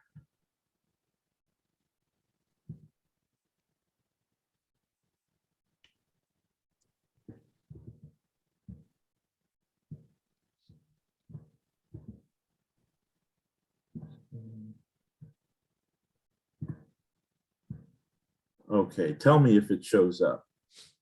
Yeah, I can see it. Okay. Let me just go to slideshow. Okay. All right. So I'll begin. All right. So my segment is on papal supremacy at the Second Council of Nicaea in 787. As everybody knows, this is the famous council where the bishops of the church defend the veneration of sacred images. The way that this council got started was the East had been suffering under iconoclastic policies. And with the ascension, really, Empress Irene, who was a vice regent for her son, who was 9 years old at the time, Constantine VI, she took the effort to convoke this ecumenical council in the East, and she sent a letter to Pope Hadrian I at the time to send him either himself to come or to send representatives to preside at a council. And the ambassadors that went to Rome, included this letter. And in this letter, she writes, you can see there in the third bullet, "As then you are the veritable chief priest, primus sacerdos, who presides in the place and in the see of the holy and superlaudable Apostle Peter, let your paternal blessedness come to us, as we have said before, and add your presence to all those other priests who shall be assembled together here, that thus the will of the Lord may be accomplished. Hadrian sent legates with two very special letters to be read aloud to the council. The first, so these two letters is really what my presentation is all about, because they contain content that proves the papal claims that match what was taught at the First Vatican Council in 1870. So in each of these two letters, the Pope asserts a divinely instituted supremacy of the Roman Church as the See of Peter. And both letters were read aloud in Latin and Greek and inscribed into the official acts of the council. The entire contents of both letters were solemnly approved by the individual acclamations of over 260 bishops in the second session. It is important, very important, to understand that the citations that I'm about to read to you are officially documented in an ecumenical council equally venerated by East and West. So what counts as evidence, though? Because a lot of people are going to be saying, well, Vatican I, what's being said there, there's still a dissimilarity. So when looking into the first millennium for evidence of the Catholic doctrine of papacy, there's a simple bare minimum of what would constitute evidence. Not every historical instance of evidence will necessarily demonstrate the totality of papal supremacy, but when all the instantiations are accumulated, there is certainly a cumulative case that provides convincing evidence. For the bare minimum criteria for evidence of papal primacy as defined by Vatican I, please consult the script of my debate with Father Patrick Ramsey on Pints with Aquinas, linked in the show notes. In short, what we are looking for is the institution of Peter as the universal head of the church, who is given immediately and directly by Christ the power of supreme jurisdiction and infallible teaching, and that this office of governance is to be, by divine right, operational in perpetuity until the end of time. Some might detect that this particular piece of evidence is rather late in the first millennium, 8th century. However, this matters very little when it comes to the debate between Catholics and Orthodox. This is because both Catholics and Orthodox believe that what is accepted by an ecumenical council should be indicative of what had always been held retrospectively. What is ecumenically approved in the 8th, 9th, or 15th century is indicatory of what was apostolic, and therefore back to the very source of the apostolic times. So I want to give you the citation from Hadrian's first letter, which was addressed to the emperors, Empress Irene and Emperor Constantine VI. But the more, if following the traditions of the Orthodox faith, you embrace the judgment of the Church of Blessed Peter, chief of the apostles, and as of old your predecessors, the holy emperors, acted, so you too, venerating it with honor, love with all your heart his vicar, and if your sacred majesty follow by preference their Orthodox faith, according to our holy Roman Church, may the chief of the apostles himself, to whom power, that is potestas, was given by our Lord God to bind and remit sins in heaven and earth, be often your protector and trample all barbarous nations under your feet, and everywhere make you conquerors. For sacred authority lay open, let sacred authority lay open the marks of his dignity, and how great veneration ought to be shown to his, the highest see, by all the faithful in the world. For the Lord set him who bears the keys of the kingdom of heaven as chief over all, and by him is he honored with this privilege, by which the keys of the kingdom of heaven are entrusted to him. He, therefore, that was preferred with so exalted an honor, was thought worthy to confess that faith on which the Church of Christ is founded. A blessed reward followed that blessed confession, by the preaching of which the Holy Universal Church was illumined, and from it the other churches of God have derived the proofs of faith, that is the fide documenta.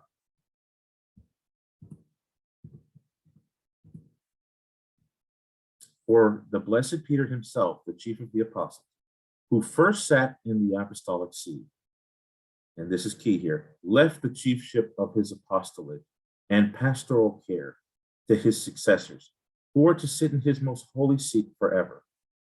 and that power of authority, auctoritatis potestatem, which he received from the Lord God our Savior, he too bestowed and delivered by divine command to the pontiffs, his successors. Continuing in the same letter, we greatly wondered that in your imperial commands directed for the patriarch of the royal city, Tarasius, we find him there called universal, for he never could have ranked second, save for the authority of our holy apostolic church, as is plain to everyone. Because if he be named universal above the Holy Roman Church, which has a prior rank, which is the head of all the churches, certain that he shows himself as a rebel against the holy councils and a heretic. For if he is universal, he is recognized to have the primacy even over the church of our see, which appears ridiculous to all faithful Christians, because in the whole world the chief rank and power was given to the blessed apostle Peter by the Redeemer of the world himself, and through the same apostle whose place we unworthily hold. The Holy Catholic and Apostolic Roman Church holds the first rank and the authority of power now and forever. Notice the perpetuity there.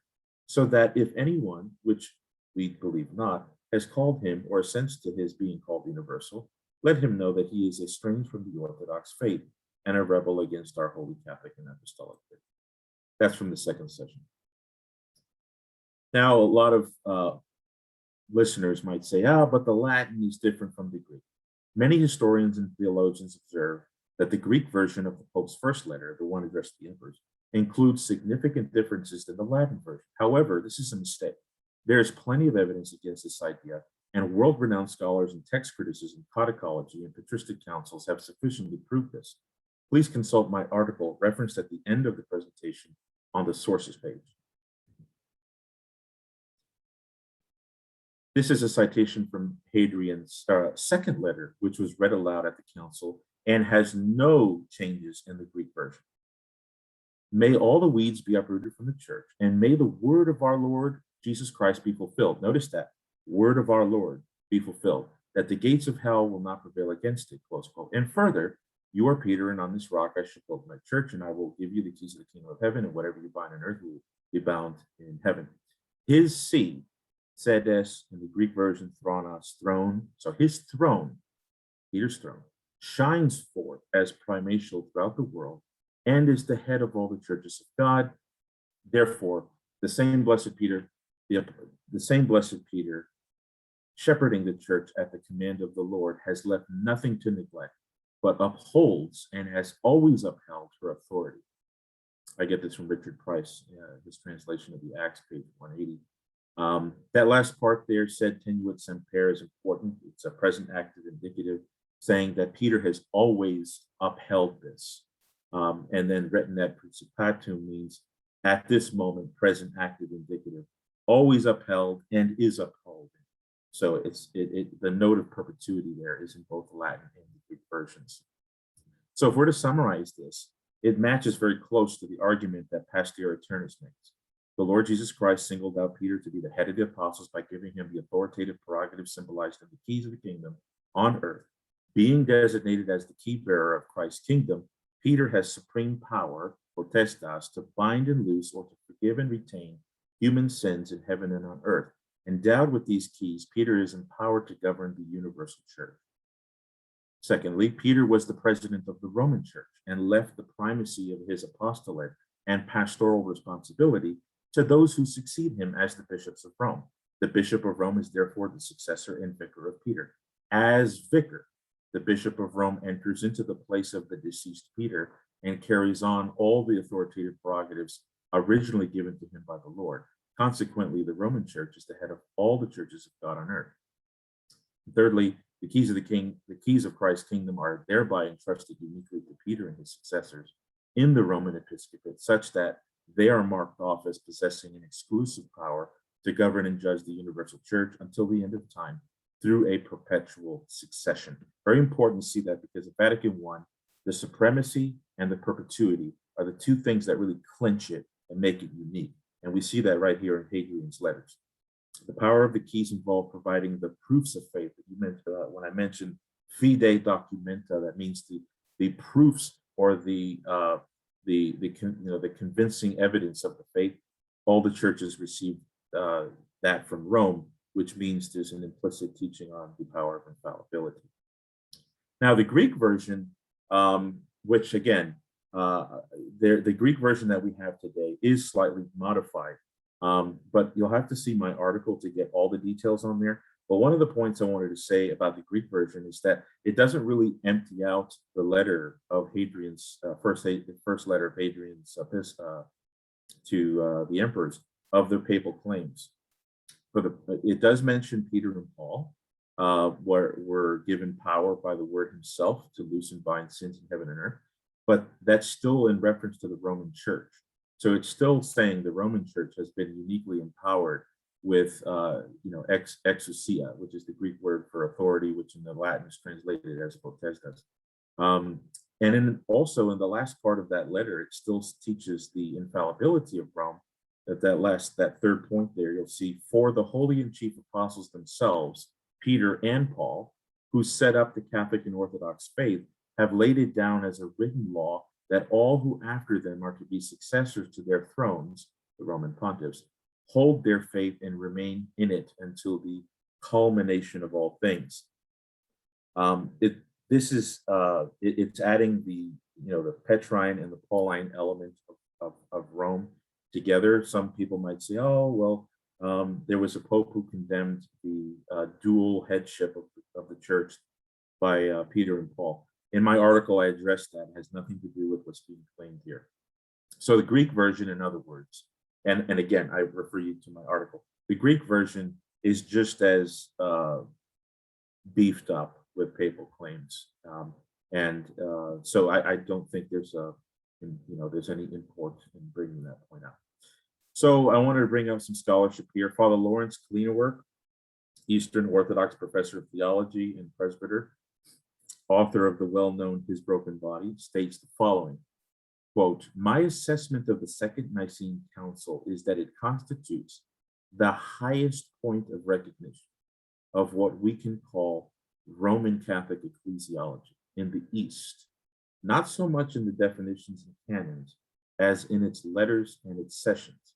It was total recognition that the Pope of Rome held Peter's see, and that Rome was in a unique way heir of Christ's promise to Peter." Richard Price, well-known scholar, translator and commentator on the English translation of the Acts, he states the following, quote, "Hadrian's prime concern, however, appears to lie elsewhere, in his exploitation of the opportunity to press the emperors to accept the unique authority of the Roman See. For the true faith, he insists, is that of St. Peter, and is preserved in the teaching of his successors, the popes, to whom St. Peter bequeathed the fullness of his authority. There is an implicit but unambiguous claim that since Rome, unlike the East, has never wandered from their faith, its teaching has unique authority." With regard to the reaction of the Greek bishops to the letters of Hadrian, Price states, "Not one of them expresses any reservations about the two letters. All hail the letters as a telling and authoritative presentation of the iconophile faith." Dr. Edward James Martin, a well-known historian on this portion of history, the late Edward James Martin, he's deceased, Cambridge professor. This is what he says on the letters of Hadrian to Irene, quote, "To the Empress, he wrote at great length, and not too cordially. He commended her wish to restore the images, upon the legitimacy of which he made a statement. He laid still greater emphasis on the necessity of submitting to the judgment of the Church of St. Peter. The primacy of Peter and the authority of the keys formed the main theme of the letter," close quote. Also, quote, "From Rome, the truth can be learnt, so that while the iconoclasts appealed to scripture and to the Council of 753, the Orthodox appealed to tradition, the Council of Nicaea, the patriarchs, and above all, to the Pope, having the power from God as holding the first place of all and being the original source of orthodoxy. This acceptance of the Pope as the primary spiritual authority involved a complementary theory new to Constantinople, a complete repudiation of the right of the emperor to regulate the affairs of the church. So that's my presentation. These are my sources. So and throughout this whole presentation, if I went too fast, you can pause the video and just take notes and everything. Here's my notes, my sources, and the article I referenced at the bottom there, comparing the Greek and Latin texts of Pope Hadrian's letters read aloud at Nicaea II. That is going to be crucial as well. Awesome. Thank you so much, Eric. So let me return now to the regular gallery. Okay. And you had about 8 minutes left in your presentation, so we can dedicate that to... Okay, I have some stuff I could add if you don't mind. Oh, yeah, sure. Go ahead. Yeah. Okay. So, a lot of Orthodox Protestants are going to be saying, yeah, but immediate, direct, ordinary, like they try to make this very decorative thing so that it doesn't really match what we see in history. But what is immediate? Where did the bishops of the Catholic Church get this idea that Peter and the successors of Peter have immediate jurisdiction over the universal church? Well, as Hadrian was saying, Christ himself gave the potestas of the keys to Peter. And so that's where the bishops who drew up the dogmatic constitution at Vatican I got the idea of immediate and direct. It wasn't something that, the apostles got the bishops coasting, after the apostolic era, the bishops are moving, and then the church collaborates and says, you know what, Rome is like so good. They've got so much scholarship. They're like the Mike Tyson of all the churches. So we're going to say that Rome is the head of the church. And Rome has this unique primacy. That's not the case that Hadrian's making. It's not the case that the Greeks accepted from Hadrian. He said that Christ himself gave Peter these keys, and that somehow that authority gets passed on to his successors, which is a lineal succession. That's what Pastor Turner said. And that the power of the keys is exclusive. And this leads to another point that we hear from the Orthodox and the Protestants. But before I get to that, you got to see that there's no mediation here between the bishops of Rome and Christ, because Christ empowered Peter. Christ empowered Peter, and the successors of Peter they take his place. The successor or the heir of Peter, they enter into the office of the deceased, and they get equipped or they inherit everything that was given to Peter. So it's still immediate authority. So that's what we mean by immediate, ordinary, and direct. It didn't come from the church. It wasn't a constitutional plan.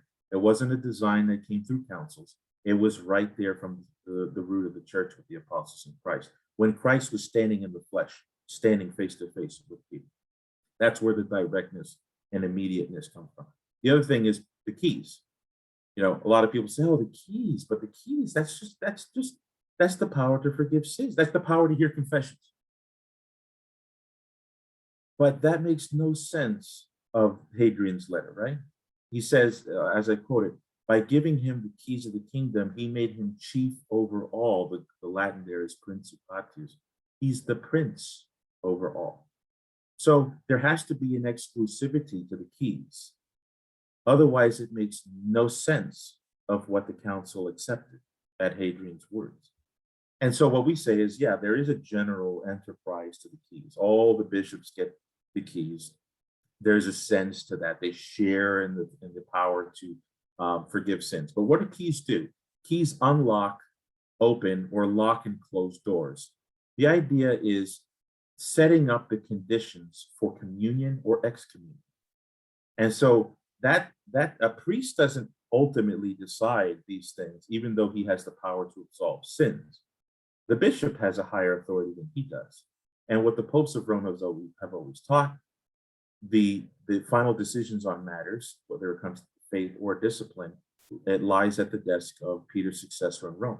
So the keys then have this, unique utility of determining the conditions of being inside the doors, of being inside the fold of Christ's kingdom, which again applies to absolving sins. It applies to excommunication, but it also has to do with defining what needs to be believed in order for you to be a member. What do you have to believe to be a member of the church? What do you have to disbelieve to be outside the church? That's doctrinal authority. But again, it's still related to the keys. So those are the two things I wanted to say, because it clinches real close. Vatican I and what Hadrian said. The idea of the keys, the direct grant from Christ to Peter, that's direct power. Okay. Then you have the idea of supremacy. The keys are an exclusive. It's not a common authority that Hadrian's referring to. It's exclusive, it's singular, applies to the lineal successions of Peter and Rome. And then third, perpetuity, which is perhaps the most important part, because Vatican I, if anything is most significant about that, it's not infallibility. It's perpetuity until the consummation, until the culmination of all of history. This is a perpetual succession to govern the church. So that's in Hadrian. And so I think that there's such a close, the claims are just, they're one and the same.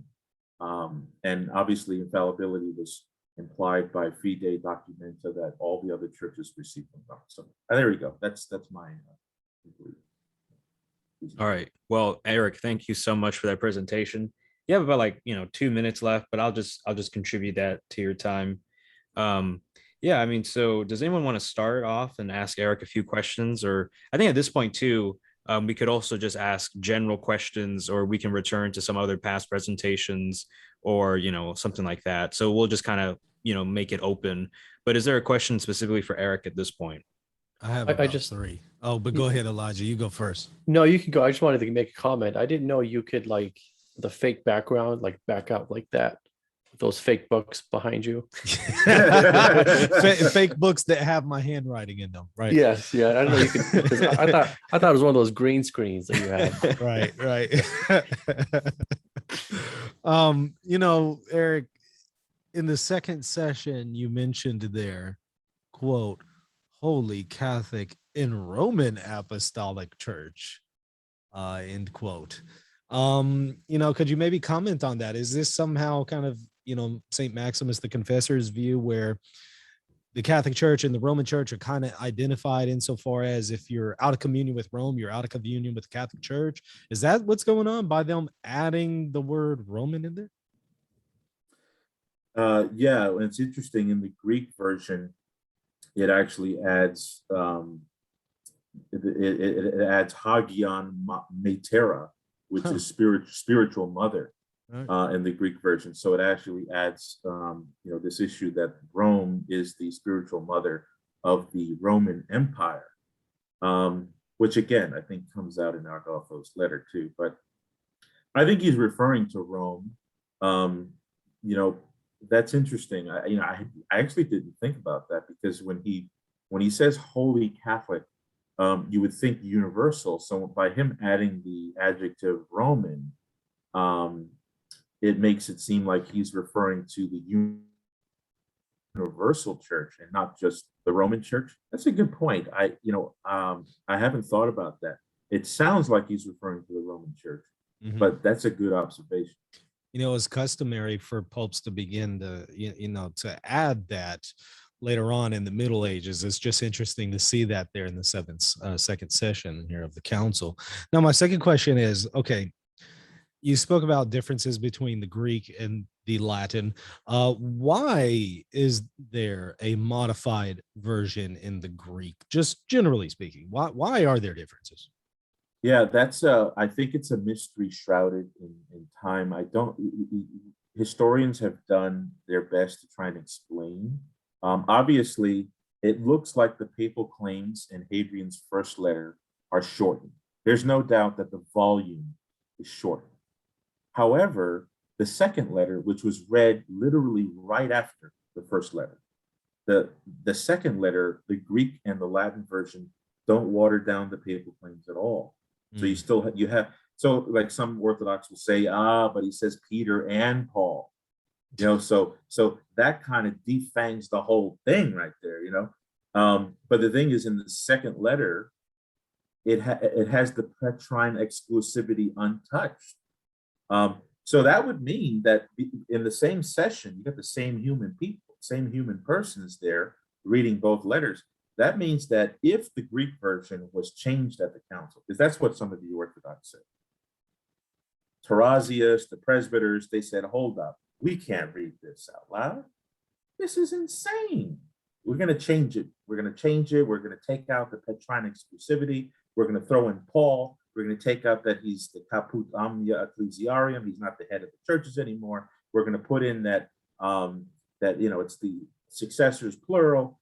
But then they didn't do that with the second letter, which was just minutes afterwards. Wouldn't that mean that they knew that the Pope was a heretic and they were still willing to be in communion with him if they're having to alter his heresies? So if this is a great question, I love this question.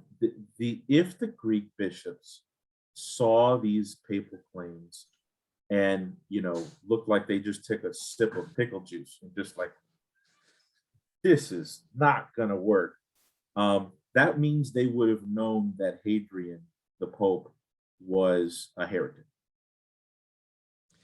And see, but that's based on this idea that they changed it at the council, which today scholarship has just made completely debunked that, has totally debunked that theory. But yes, it would mean that they would have known Hadrian was a psycho, and that they wanted to obey his letter anyway, because in that same session, to the Patriarch Tarasius, he quotes Romans chapter 1, verse 7, where Paul says that, Paul says to the Church of Rome, your faith is heard throughout all the world. Well, why would you say that to a known heretic that you just confirmed was in heresy by his letter? This doesn't make any sense. So too quick. I think Go ahead. I think that the Greek version came later when it was a standalone document, and they needed to take some things out of the letter in order to justify the election of Photius. In my article, I quote from world-renowned Greek codicologists that seem to confirm that this was a later modification, not taking place at the council. So I have two just quick questions, and I'll pass the mic here. So you mentioned there Peter and Paul. Could you briefly interact with that? Does that really blunt the papal claims if Paul's added in there? No. So there is a decree from the Holy Office, I want to say in 1674, by Pope Innocent, one of the Pope Innocents. I can't remember off the top of my head, but it's called, the dual headship of Peter and Paul, and it condemns the exact wording of the decree is to whoever says that there is an exact equality of Peter and Paul, let them be anathema. So popes all the way up to the 1800s have been saying in their encyclicals, by the authority of Peter and Paul. So just because wherever Peter and Paul are, there's Peter, right? So whatever contribution that the Petrine element gives is still there, and the council defined what that was. So the Peter and Paul, the Petrine Pauline element, the dual apostolicity, that's not something that Catholics need to run away. Yeah, it doesn't take away from the Petrine claims. It kind of doubles down on them. We have Peter and Paul.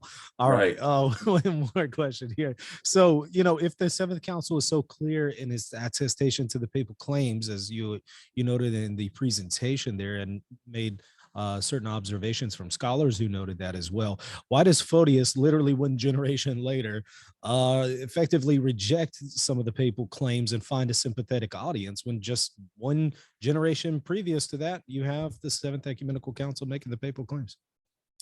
Yeah, that's a good question. Anybody who's interested in Byzantine history, you're never going to cease being surprised by some of the things that happen. what becomes advantageous to one at a certain point in time is immediately renounced, and a whole nother program's taken up. So I kind of agree with Dr. Richard Price, who confirms the scholarship of the late Jesuit Wilhelm de Vries, that the Eastern bishops, it's hard to say what motivated them to agree consistently. Obviously, there's genuine agreement. Saint Theodore of the Studite Monastery, Saint Nicephorus, the Patriarch of Constantinople, several Eastern saints, they were sincere when they accepted Rome. But other ones, you may not have been as sincere. They may have thought it was just simply something to do out of advantage. But nevertheless, what was standing up on the paper from the table of agreement, what was in print, were the papal claims, and they were willing to go along with it.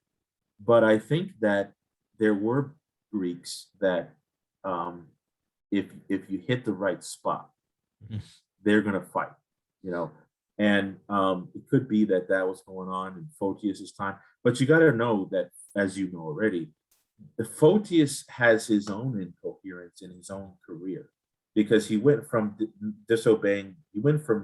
rejecting papal authority to accepting it at the Council of 879, in very stark terms. And so you wonder what was going through his head. Was he simply just a politician? Was he sincere? Obviously, the Orthodox and the Catholics who venerate him are going to want to say he was sincere. And he ended his life well, however swervy his run was at the beginning, he made it to the finish line well. And no second schism, huh? No, yeah, right. So yeah, I think that there's a couple of puzzles in Photius's career that we just kind of take our best guess at. Excellent. Sorry to hog the mic, y'all. No, that's good. Elijah, do you have any questions for Erick? Yeah, no, I do. And it's always nice to see Erick and Michael interact, because they've been talking for so long about these things. It always goes so deep, and it's like it sucks you in. So I have a question, and a great presentation, Erick. Thank you. It looked really nice too. I had a question, and this is maybe a two-part question. The difference between potestas and auctoritas. So in one of the letters you read, I noticed that when it talked about the authority given to Peter, it uses potestas.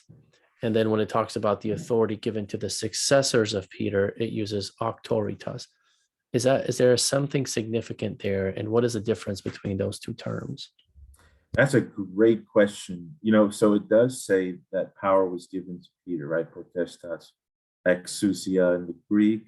But it obviously then says that the same power goes to the successor. There is one part I cited, and if you rewatch it and pause, or I could send you the PowerPoint. One of them does refer to the Roman Church having auctoritatem potestatum, which actually links the two. It links the two words, auctoritas and potestas. So, there's all kinds of debates on the history of these two words. And I think I'm of the opinion, and I'm backed up by several scholars on this point, that context really determines the meaning of these words. And so in the context where auctoritas is referring to supremacy or the power of the keys or something like that, usually the keys are always potestas. But then again, you see the Pope referring to the potestas, and then he'll say auctoritas. So there's obviously a difference in the word, but it's not reflecting a demotion, is what I'm trying to say.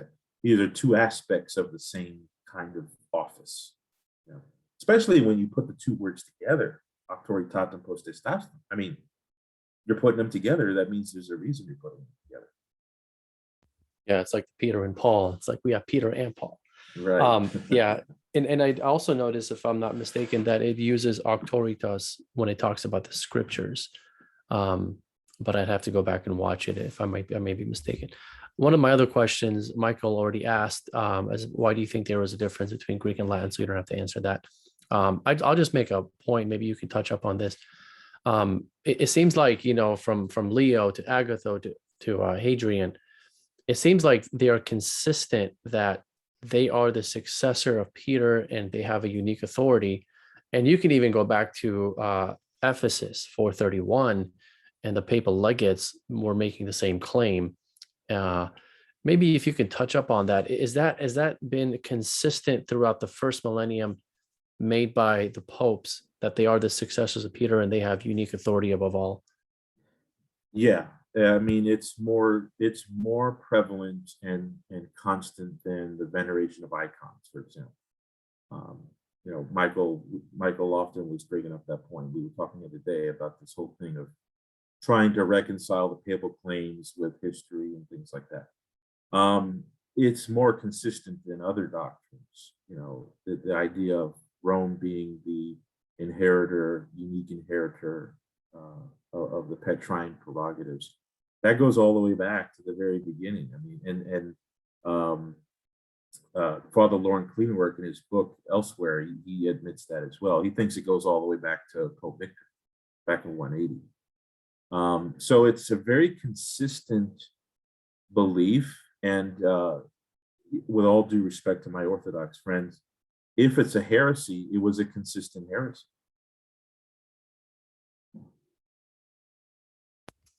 That's a great point.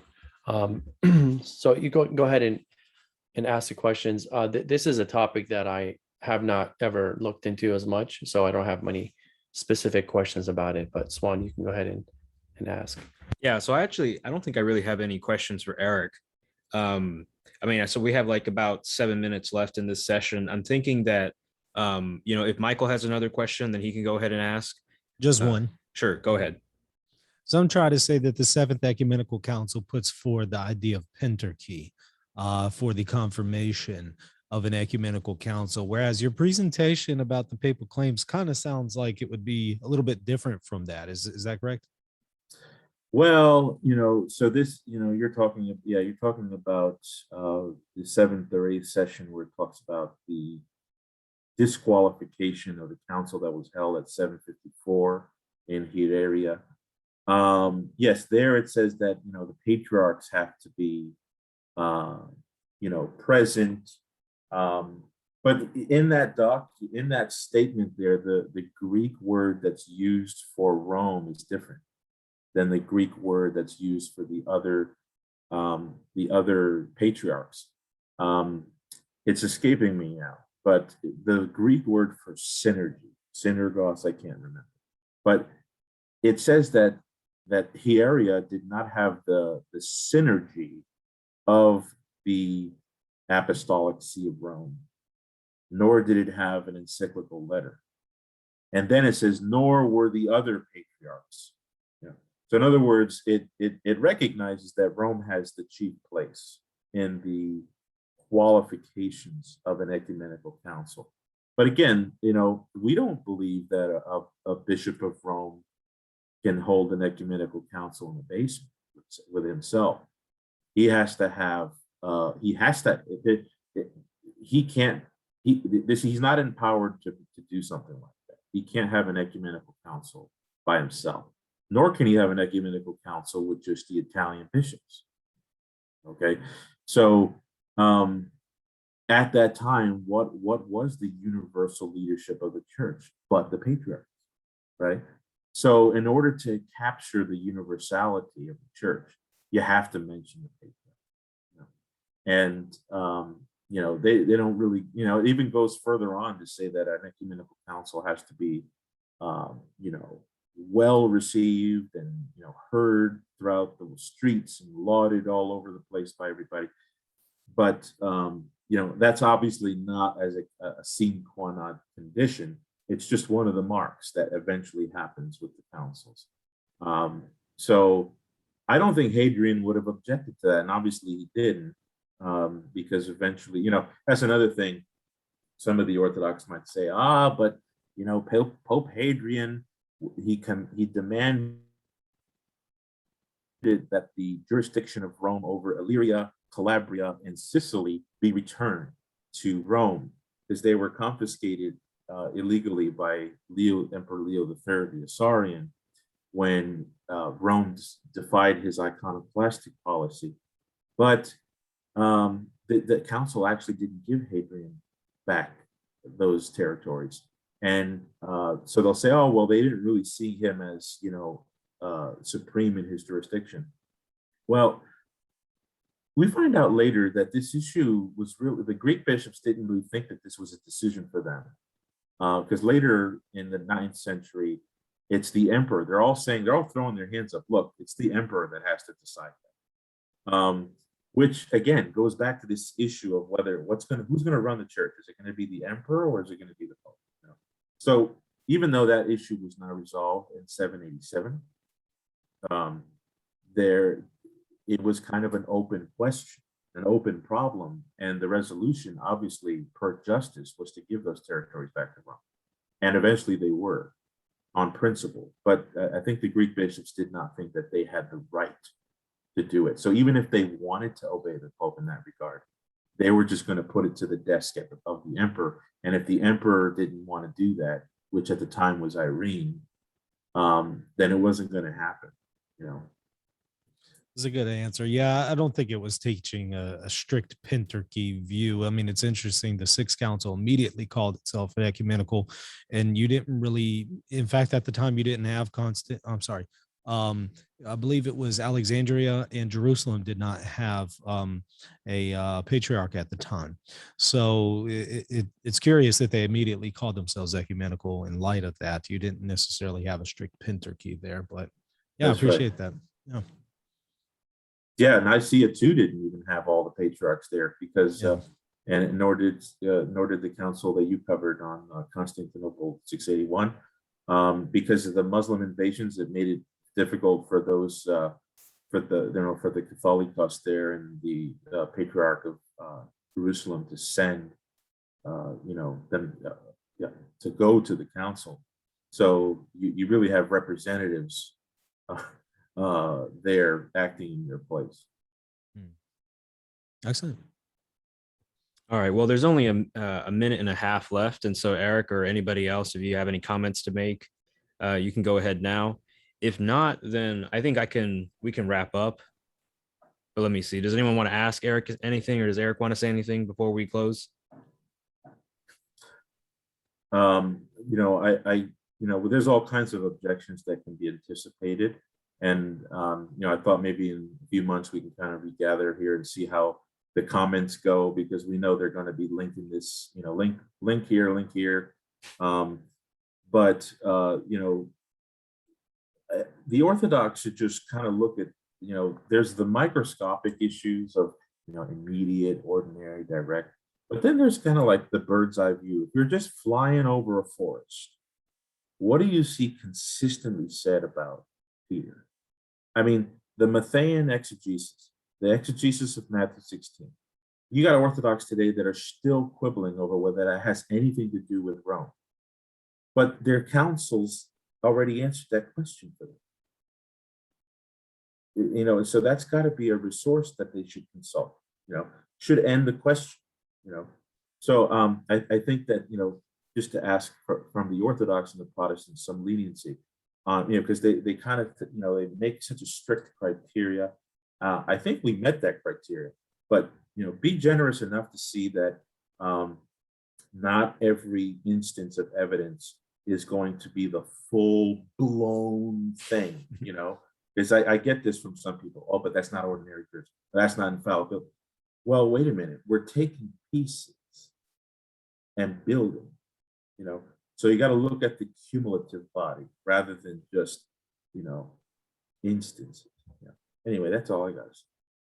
Yeah, Eric, that's a great point. And I'll just say to close off, as someone from a Baptist Protestant background, for me, the thing that I really cared about was scripture, right? And so that's where I focus a lot of my work and, scholarship. But then you guys have really you've studied the first millennium, you've studied the history that's going on here in the church. And so, I used to kind of just take for granted whenever I'd have Orthodox or Protestant friends tell me, the Pope, that all the stuff about Vatican I, that's just really novel. These are extravagant claims that weren't really made. But I think these presentations tonight have clearly shown us that Vatican I was just drawing from the tradition of the church.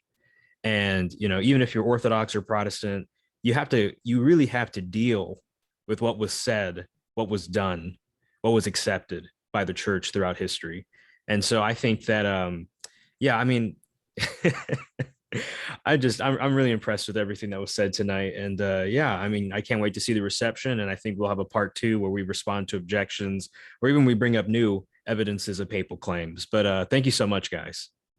Oh, thank you for having us. Thanks for having Thank us.